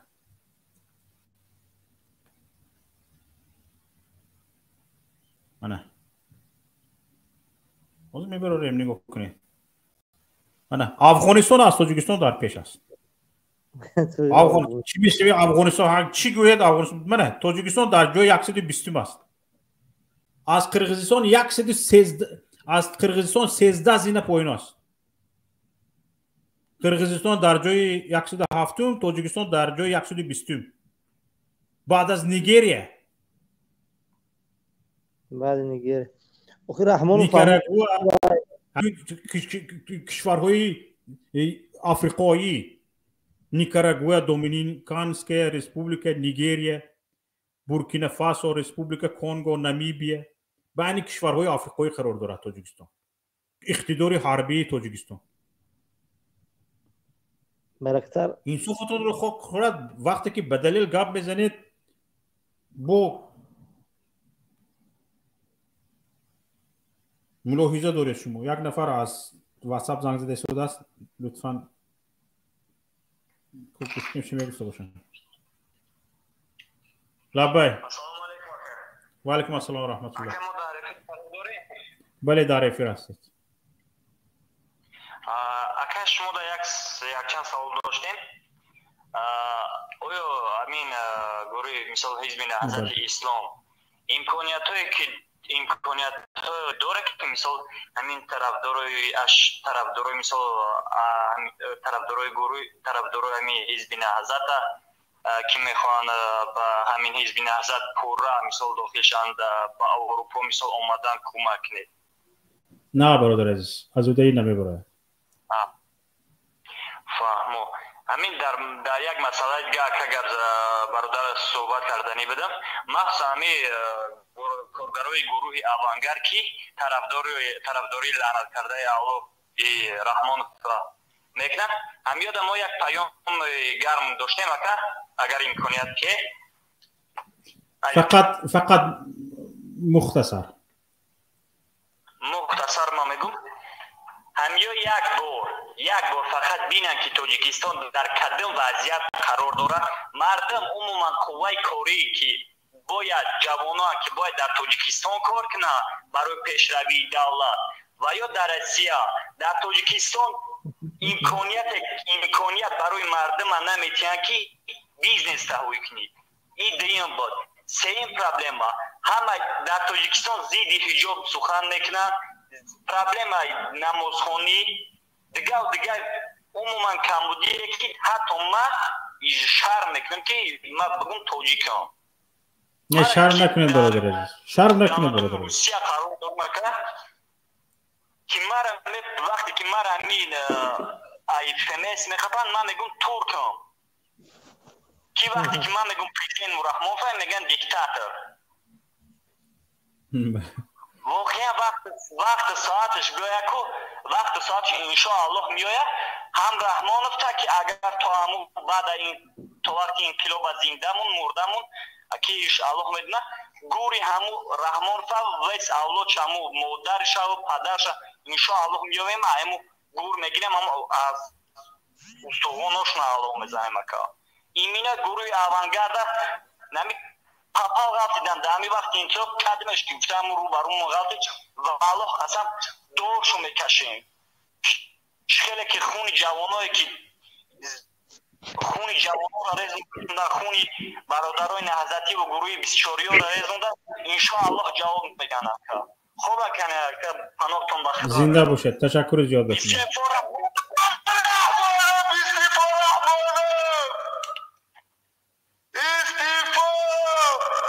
سلامت باشید زنده باشید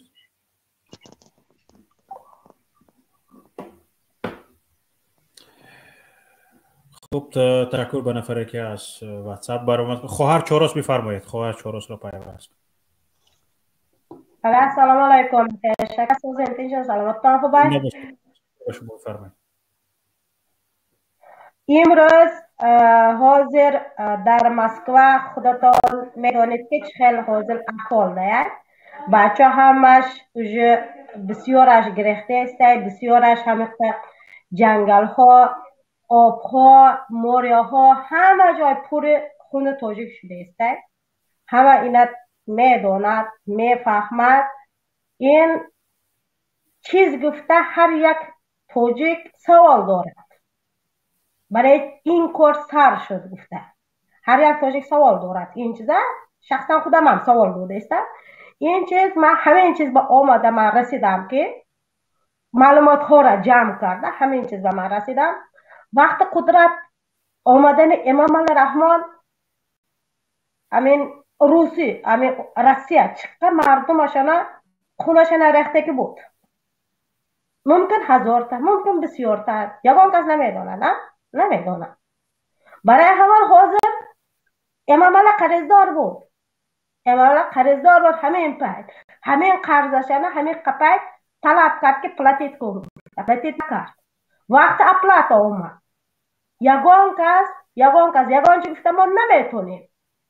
وجود سیاه خواتت گفته برای چی که قرضشان که امام الله میخواه که اشکمشان که پر نکند و بانک سویسر به چقدر پولشان هسته بیارد بتید قرضشان مردمشان خلاص کند. امام الله پولشان پلاتیت نکند مردم مردن میگه. من همه چیز با آمده رسیدم. بخشش که شوکت فکر من ناتوری باشد. این توغریه جرتوه این مردم هایکو جرتوه آورده قرض خودشان که مردم که پلاتیت دارد. مردم همین چیزا که بفهمد کنسا بفهمد همین چیزا.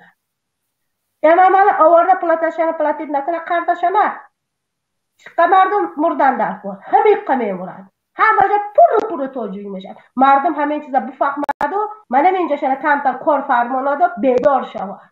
بیدار نشد که احوالش همه خیل میشه.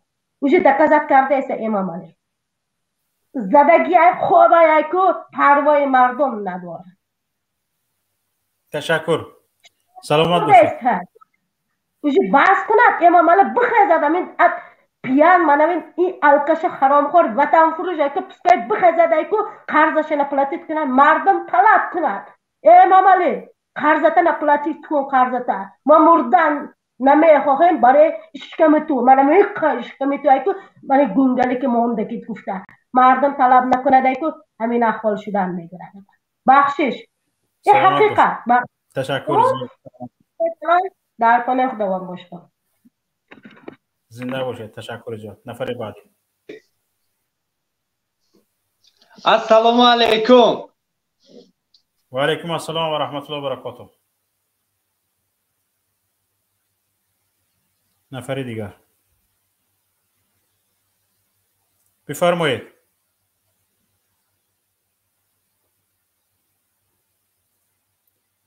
و علیکم السلام.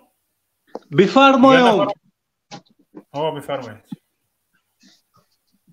بفرمایید توجیکو دوازبی میغلطه.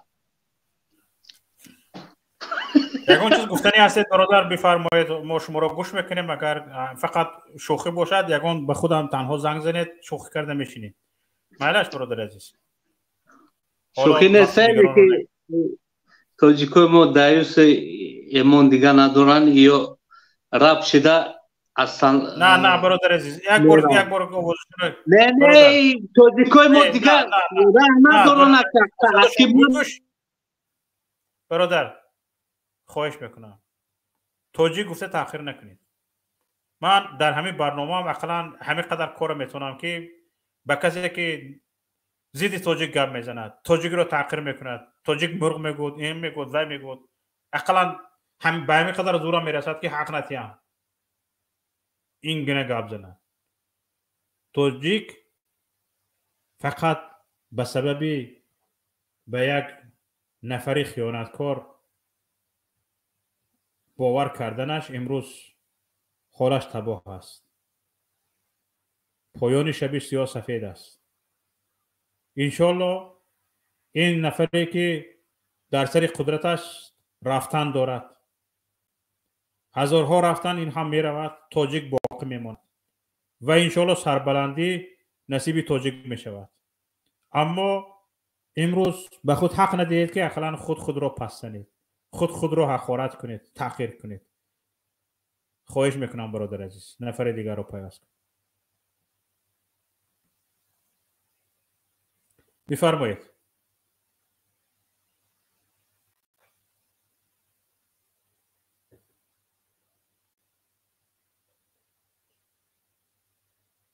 بنده خاکی بفرمایید.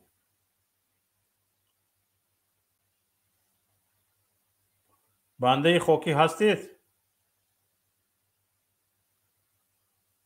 نفر دیگر رو پیوست کنید.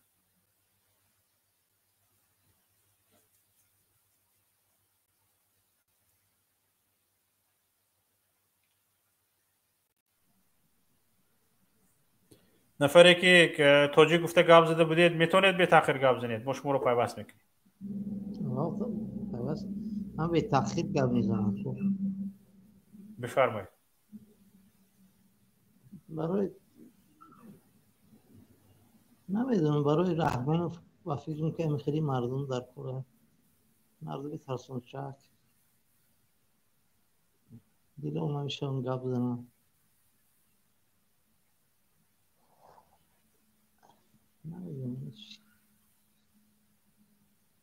من با اکبر رسیه داریم چندین ساله که من در یکون کس تحقیل کردگی نیست. نمیدونم، من فکر میکنم بسیارتر ای به همی توجیکا هم هست کمتر.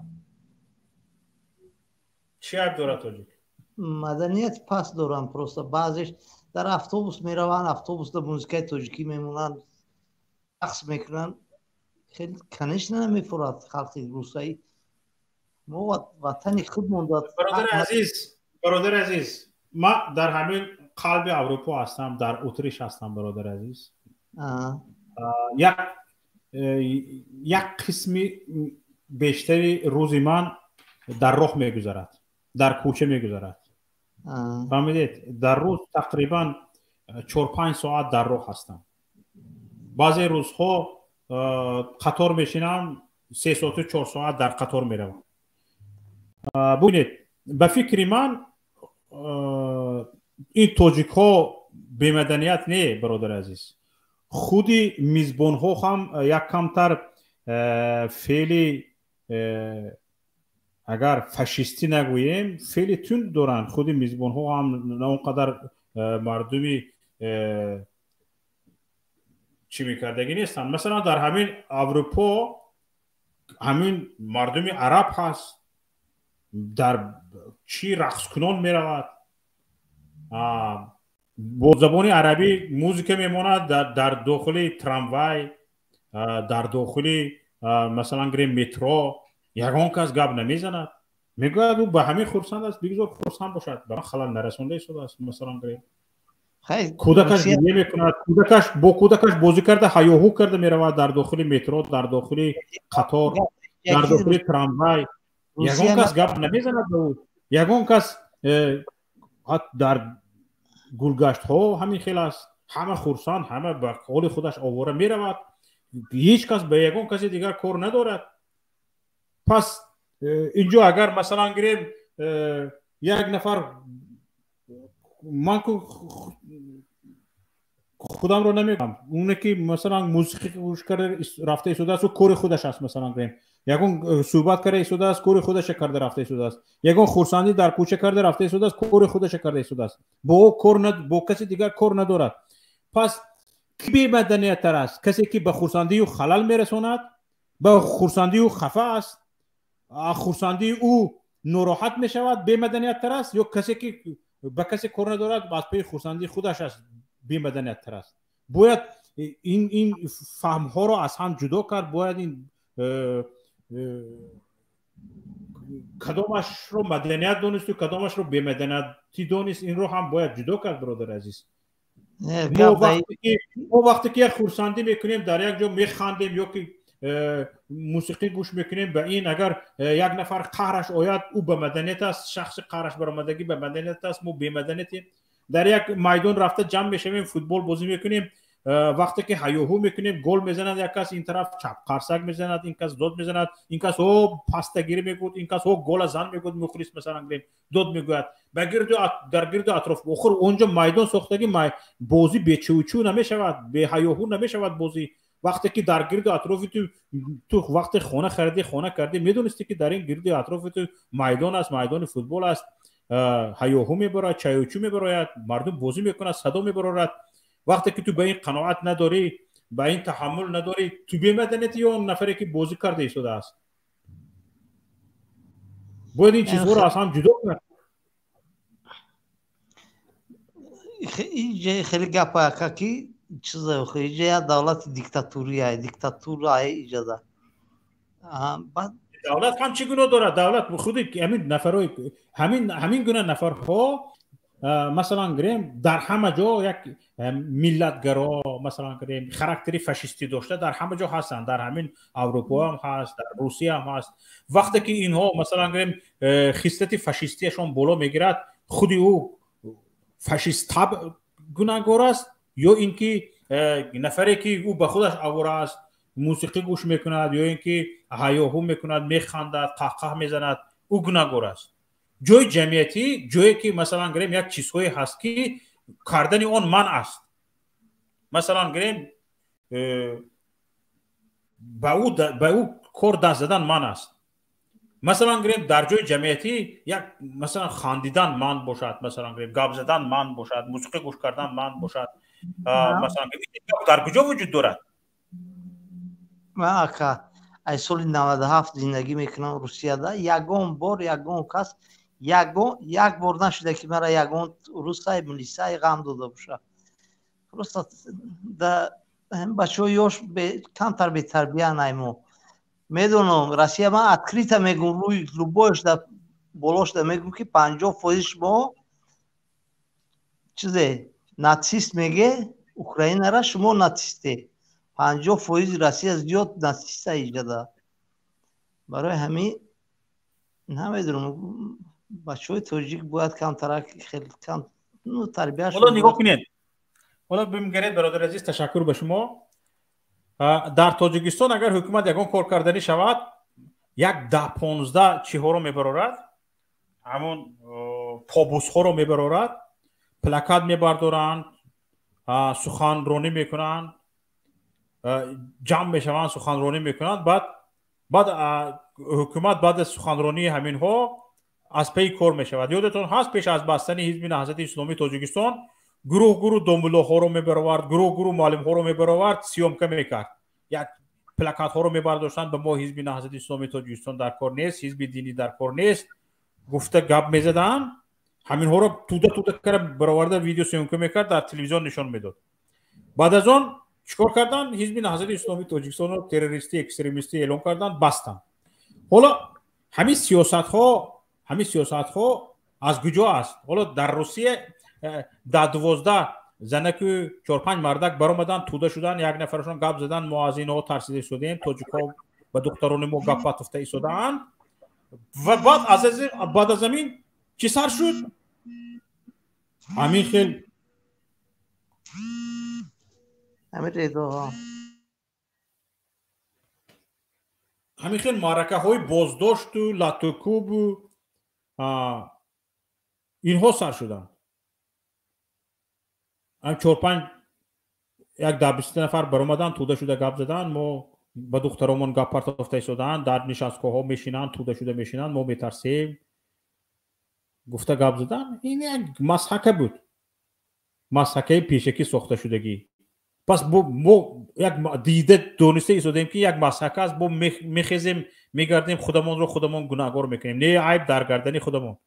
حالا یک نفر به همین دنبهش بلگت میخورد و جونش درد میکند سیر بوینه داده میگردد میگد اکا جان به خبر همین دنبه هم به پوچکتون رسیده مان میبخشد ده. حالا طرز و اصولی هم گپزنی ما برخوردی ما به همین مناسبت های چند روز آخر همین طور شده ایستاده است. این طور باید نباشد برادران عزیز.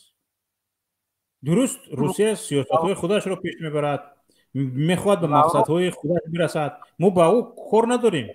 لیکن وقتی که گپ درباره شرافت کرامت انسانی می رود گپ درباره ناموس انسانی می رود باید ما گپ زنیم و طلب کنیم که پیش روی این گرفته شود. اگر هر دفعه که شرط خوردیم بگیم که عیب خودمون بود شرط خوردن میگیریم لط خوردن میگیریم همین خیل. هر دفعه که جنوب روسیه همین خیل زد پلیس زد کفت گفتیم که ها زد کفت عیب خودم درست کرد گفتیم. این خوب نیست برادر عزیز. حالا ببینید برای یک مادر فرزند بد وجود ندارد. میفهمید؟ برای یک مادر برای یک پدر فرزندی بد وجود ندارد. حالا در خانه میبینید که یک کمتر شلقینی میکند شوخی میکند جنگش میکنه لیکن کوچه برآمد یک نفر زد شما آرام میایستید؟ نه آرام نمیایستید. میروید طرف فرزندتون رو میگیرید و حتی نمیپرسید فرزندم رو برای چی زدی به طرفگیری سر میکنید. کور از طرفگیری سر میشود. لیکن به این وطن دوران ما به این رهبریت کشور یگان نفر ملت فرزند حساب نمیشود. مسئولیت در پیش ملت وجود ندارد. محبت به ملت وجود ندارد. این است که پروایی ندارن وگرنه گپ از طرف گیرید سر میشد. چرا وزیر کارهای خارجی گپ میزده است اینش گپ میزده است وزیر کارهای داخلی گپ میزده است امید بابازاده امبودسمن گپ میزده است. حالا گپ امید همینجا یادم آمد. میدونید امید بابازاده کی است؟ امید بابازاده امبودسمن تاجیکستان است اگر خطا نکنم. و امید بابازاده امبودسمن تاجیکستان در همون وقتی که اظهارات پخش کرد گفت که آمان روسیه در قبال دانشجویان تاجیک از عمل غیر قانونانه صادر کرد و یعنی همون زدن های پلیس روسیه رو لطوکوب بیرحمانه عنوان کرد. وقتی که امبودسمن یعنی امبودسمن کشور میگوید که در روسیه لطوکوب پلیس بیرحمانه بود ما میخیزیم میگیم نه عیب خودمون بود. یا اینکه به طور دیگر اگر گوییم وقتی که امبودسمن کشور میبراید میگوید که یعنی زدنهای کفتنهای لطوکوب‌های پلیس روسیه تاجیکان را بیرحمانه بود. پرزیدنت پینکش بیجا نمیشود میجهش ته نمیخورد. زفر صوفی ابوجا صحبت ناس کرد میدونم همش گوش میکنم. ببینید آمبودسمن گفته شده است لاتوکوبی بیرحمانه بود، لیکن پرزیدنت میجاش تخت نمیخورد. این است نگرانی ما. وقتی که پرزیدنت در بین ملت نیست، در غم ملت نیست، غمخور ملت نیست، فقط غمخوریش در غم ملت بودنش در شعارها هست خلاص. اکا باور کن ما یک گپی دیگه میگم 3 میلیون زیاد تاجیک است، نمیدونم کی یا پیشوای ملت یگون شیدگی باشه، یگون نمیدونم چی میگن آخه ویبر کی کدگی باشه همیشه وقتی مردم نیست کی میکنه کی همی ویبر کی کدگی باشه.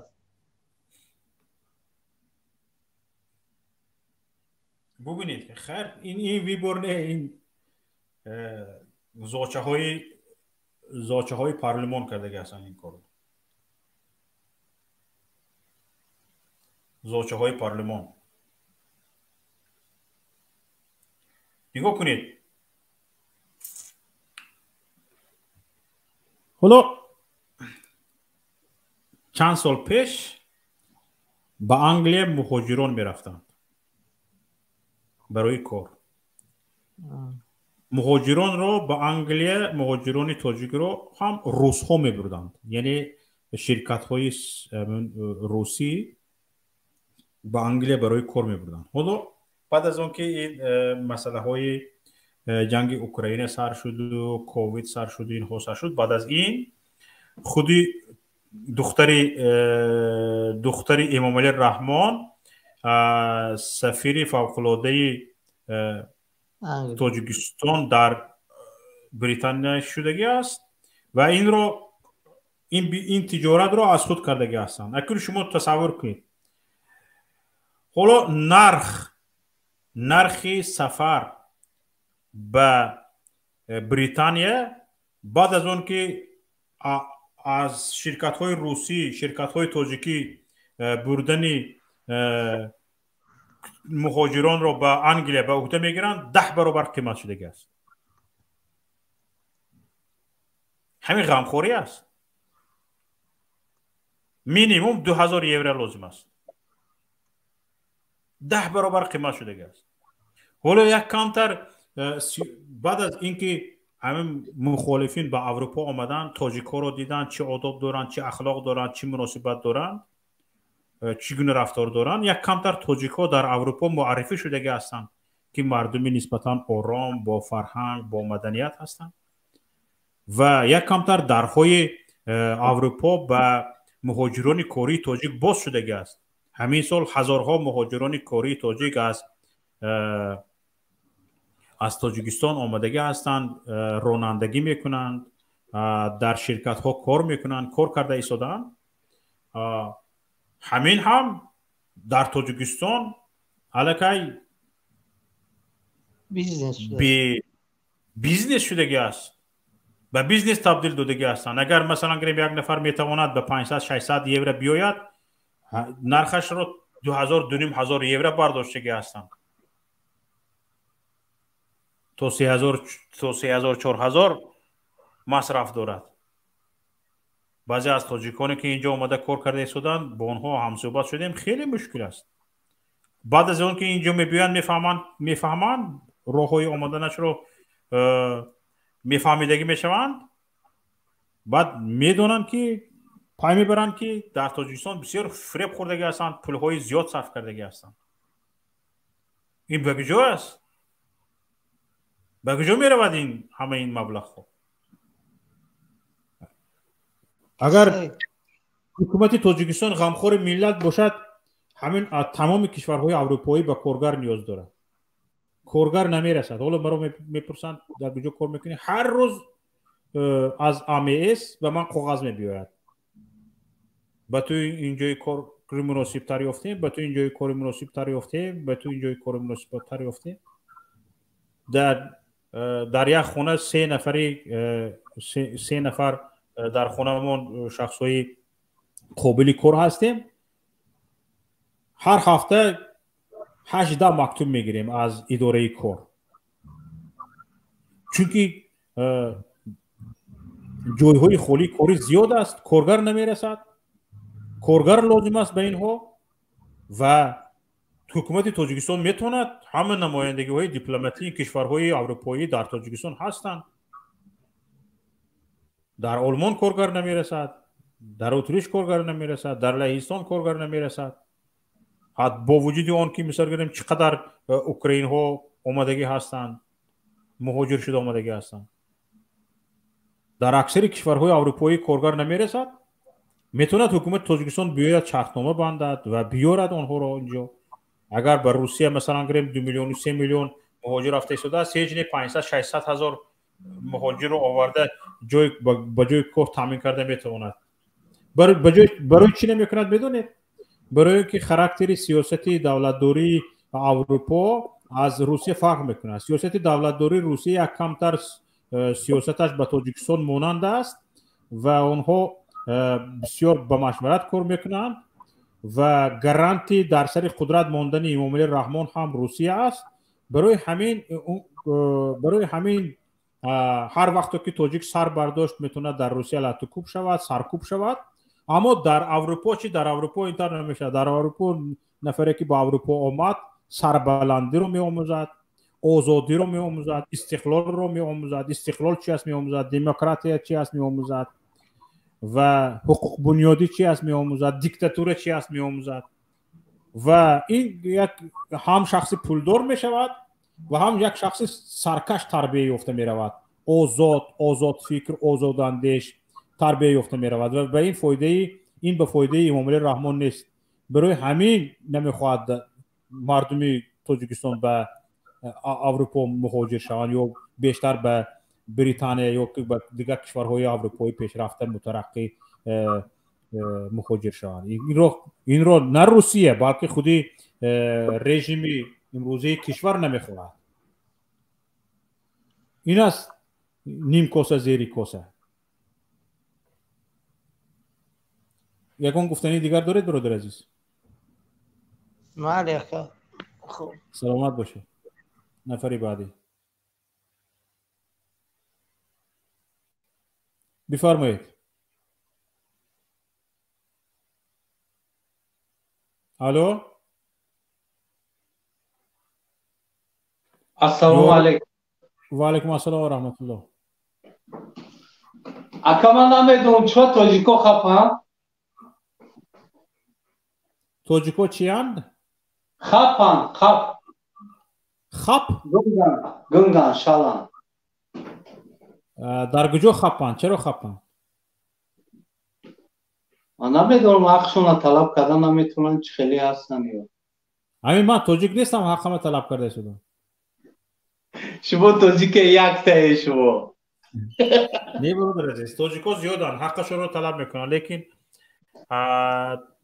ما بعضی از مسئله ها رو باید به نوبت گیریم. مردم تاجیکستان حالا از یادش جنگ شهروندی که در تاجیکستان شده گذشت و 500,000 نفر را مهاجر کرد، تقریبا 150,000 نفر کشته شدن، این را حالا فراموش نکرده است و نمیخواهد این گونه حالت ها پیش بیاید و هر وقت که یک نفر آزاد فکر، آزاد اندیش هم به گپ در آمد، در حال حکومت تاجیکستان شما جنگ رو بخواهید گفته تهدید میکند. اینها رو باید به حساب گیرید. برای که حکومت تاجیکستان ضعیف است، ضعیف. بله میخواهید شما جنگ رو بخواهید، یعنی یک نفر حق رو تلاش کند باید کشته شود یا به زندان برده شود. یا خیال شد که خلق تاجیکستان یک گنگ شال هیچ نمیدونن خیال میکنن، همه را به اینوبت میگیره، همه را به قید گرفته است خلق تاجیک مزوره. بله لیکن همین چنین که پیشتر هم گفته بودم، یک پروژه رو همین خیلی پخش میکنی میبیاری جمع میکنی، عاقبت خدا رو گرفته میپرتوید به عاقب و حالا فشار آورده ایستاده است حکومت تاجیکستان به مردم، همه جمع شده ایستاده است، همه فشارها جمع شده ایستاده است. امروز است یا فردا است یا فردای دیگر میگیرد به عاقب میپرتوید این حکومت رو. حتما روزی رفتنیش هست. لیکن نباید ما چیزی رو که میبینیم، نوعدالتی رو میبینیم، قانون شکنی رو میبینیم، جنایت رو میبینیم، نباید خاموش باشیم، باید گفته شود، باید بگوییم. این روسیه کوی طلب کردگی اگونج طلب کردگی ای حکومت تاجیکستان، این حکومت تاجیکستان عطفه داده نتونسته برای تاجیکو را خیغام دادستن. این حکومت تاجیکستان یک قاتل حرام، یک نارکومات یا یک حرامزاده ای. بیاید به تاخیر بگوییم، به تاخیر بگوییم، همین گپمون رو به تاخیر بگوییم هم تاثیر میکند. بدون تاخیر مثلا گریم من به شخص خودی امام علی رحمان، به شخص آل اولادش، به دخترش، به بچهش یگان مشکل ندارم. مشکل من کردارش است، رفتارش است. یعنی همون عملهای کرده ایستاده است، من با اون مشکل دارم. من با این گونه عملکردهایش قانع نیستم. همچون یک فرد، همچون یک شهروند تاجیکستان قانع نیستم. من حق دارم باید بگویم. این حق را هر یک شهروند جمهوری تاجیکستان دارد، باید بگوید. ما اگر گفتن رو یاد گیریم، حقمان رو طلب کردن رو یاد گیریم، اگر حتما این حکومت یا اصلاح می شود یا اصلاح شده نتواند دفع می شود. این حکومت اصلاح نمی شود، این حکومت دفع کردن در خود. یعنی این حکومت دو راه دارد برادر عزیز، دو راه دارد، یا اصلاح می شود یا دفع می شود. اگر مردم بیدار باشند، این برای این حکومت دو راه هست، از این دو راه دیگر زیادتی نیست. یا اصلاح باید بشود، اصلاح شدن نتوانست دفع شود. انکنون برای دفع نشدن، یعنی سیوم رو همین است که اصلاح نمی شود، دفع هم نمی شود. در کدام حالت؟ در همان حالت که به دهان مردم مهر زده تواند، مردم رو در حالت ترس نگاه داشته تواند. برای من از این حالت ترس باید برای. سلامت باشید برادر عزیز. نفر دیگر رو سلامت باشید، از رحمت خدا زنده باشید. بفرمایید برادر. اکا سلام علیکم. خوبی؟ علیکم السلام ورحمت الله. سلامتی خوبه؟ همه سربلند باشی اکا. برادر حق. من مراجعت من اکا به همین یک، من عموما همچنان که شما گفته به اسم امام علی رحمان به شخصیت شکر نداریم. مشکلی من به پیشوا های، به نام پیشوا. برای چی برای من نه او پیشوا است، نه جناب عالی است. از همین یگان کلیشکش رو بغیر از پرزیدنت تاجیکستان قبول ندارم. هیچ که قبول نداره. حتی خودش قبول نداره. حتی خودش قبول نداره. برای چی؟ برای که وای یگانه خیانتکاری که در دولت تاجیکستان از همه خیانت ایجاد کردگان، همون وکیلان شورای عالی هستند که همین منصبا و همین وای عنوانا را به وای دادن. خود هوا خودش شرمنده شده است که من چخیل پیشوا هستم که این ملت محمد در عذاب من از عهده رهبری کردن نبرآمده است. برای هوای اکا کشوری که اقتصاد ندارد، ارمیه ندارد، سیاست داخلی و بیرونی ندارد، از عهده اداره ملتش برآمده نمیتواند، سخنهایش حتی در همون خود عائله خودش نمیگذرند. پیشوایی که ملتش تحقیر شده است، پیشوایی که قدرت دفاع کردن را نداره، پیشوایی که نمیتونه مردمش صحیح کنه، پیشوایی که به شیر سیاهی مادرش قسم خورد، پیشوایی که هر یک تاجیکی غیور از شهامتش میترسه و او را خائن میگه. خب پیشوایی که کارش مدام طلبیدنی است، پیشوایی که معرفی کرد تمام تاجیکستانیان را به یک ملت بی‌سواد، تملق‌کار، چاپلوس، بی‌فرهنگ، طلبنده و گدای و دستنگر و وابسته به همسایگان. پیشوایی که نه نماز میخواند، نه روزه میگیرد، هیچ خیلی پیشوا است. پیشوایی که شعاراش همش بی منطق هستند و بی اساس هستند. پیشوایی که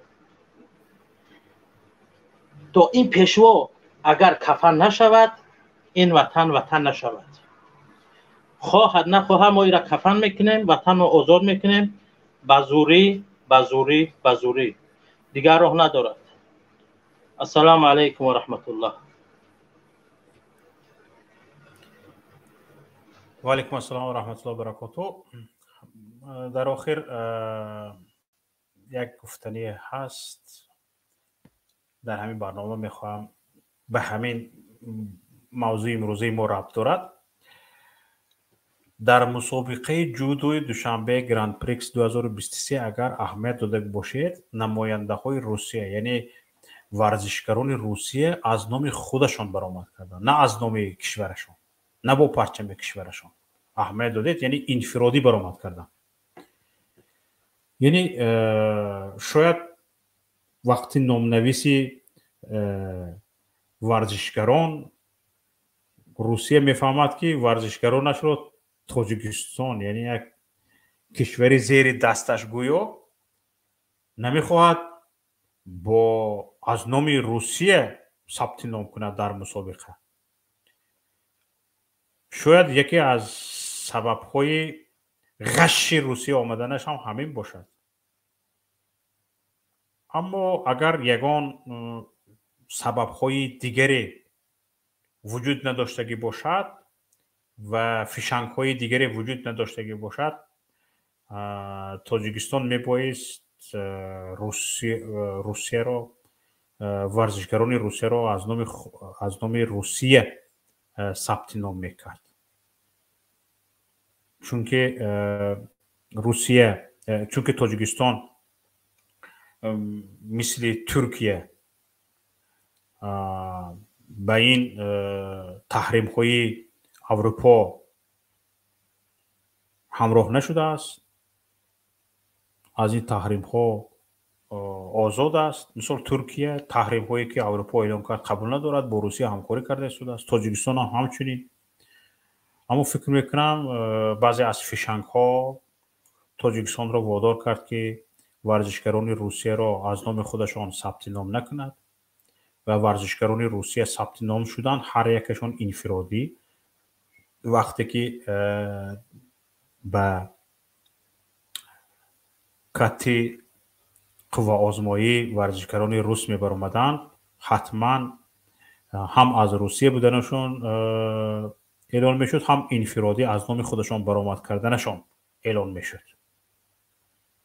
شاید پیش از این که ثبت نام کنی ورزشکاران یک ماه دو ماه پیش صورت میگیرد، شاید یکی از سبب‌های قهر و غضب روسیه را آوردن تاجیکستان هم همین باشد.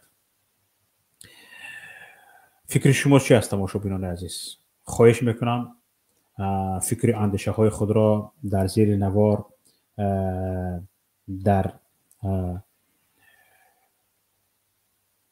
نویسید، نظرهایتان را در کامنتاری نویسید و دیگر فکرها داشتگی باشید. ما فکرهای شما را هم به اینا بعد میگیریم و در تحلیل های آینده استفاده میکنیم.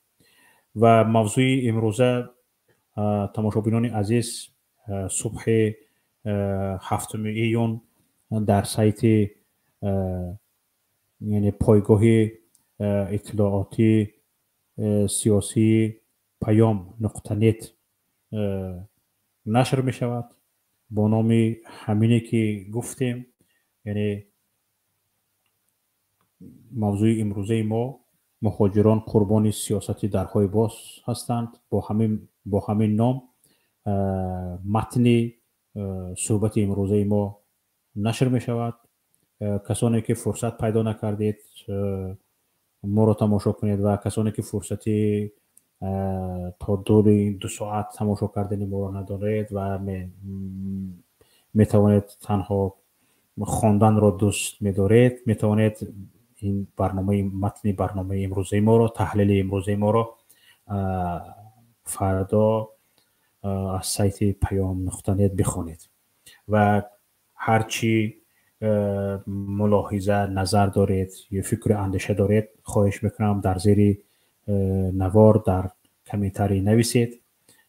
فکر ملاحظه های شما رو هم به اینوبت میگیریم و تماشابینان عزیز خواهش میکنم ما را پیگیری کنید در کدام موضوع میخواهید ما صحبت داشته باشیم آن موضوع ها را هم برای ما در کامنتاری نامور کنید. بحثی سالم داشته باشید. از تحقیر همدیگر لطفاً پرهیز کنیم، همدیگر را تأخیر نکنیم. به فکر و اندیشه های همدیگر احترام داشتن را یاد بگیریم. تحمل اندیشه های زید را داشته باشیم. تحمل فکرها و گفته های ضد خودمون را هم داشته باشیم. انا برای همین تماشاگران عزیز از یکایی که شما خواهش میکنم که اگر این برنامه امروزه ما پسند شما شده باشد لطفاً تکمه لایک را پخش کنید و هم به دوستانتان فرستید. یعنی پدیلیت کردن فراموش نشود. با شما بودم شوکت محمد در برنامه دیدگاه. سلامت و سربلند و پیروز باشید. تا دیدار دیگر، خدا نگهدار.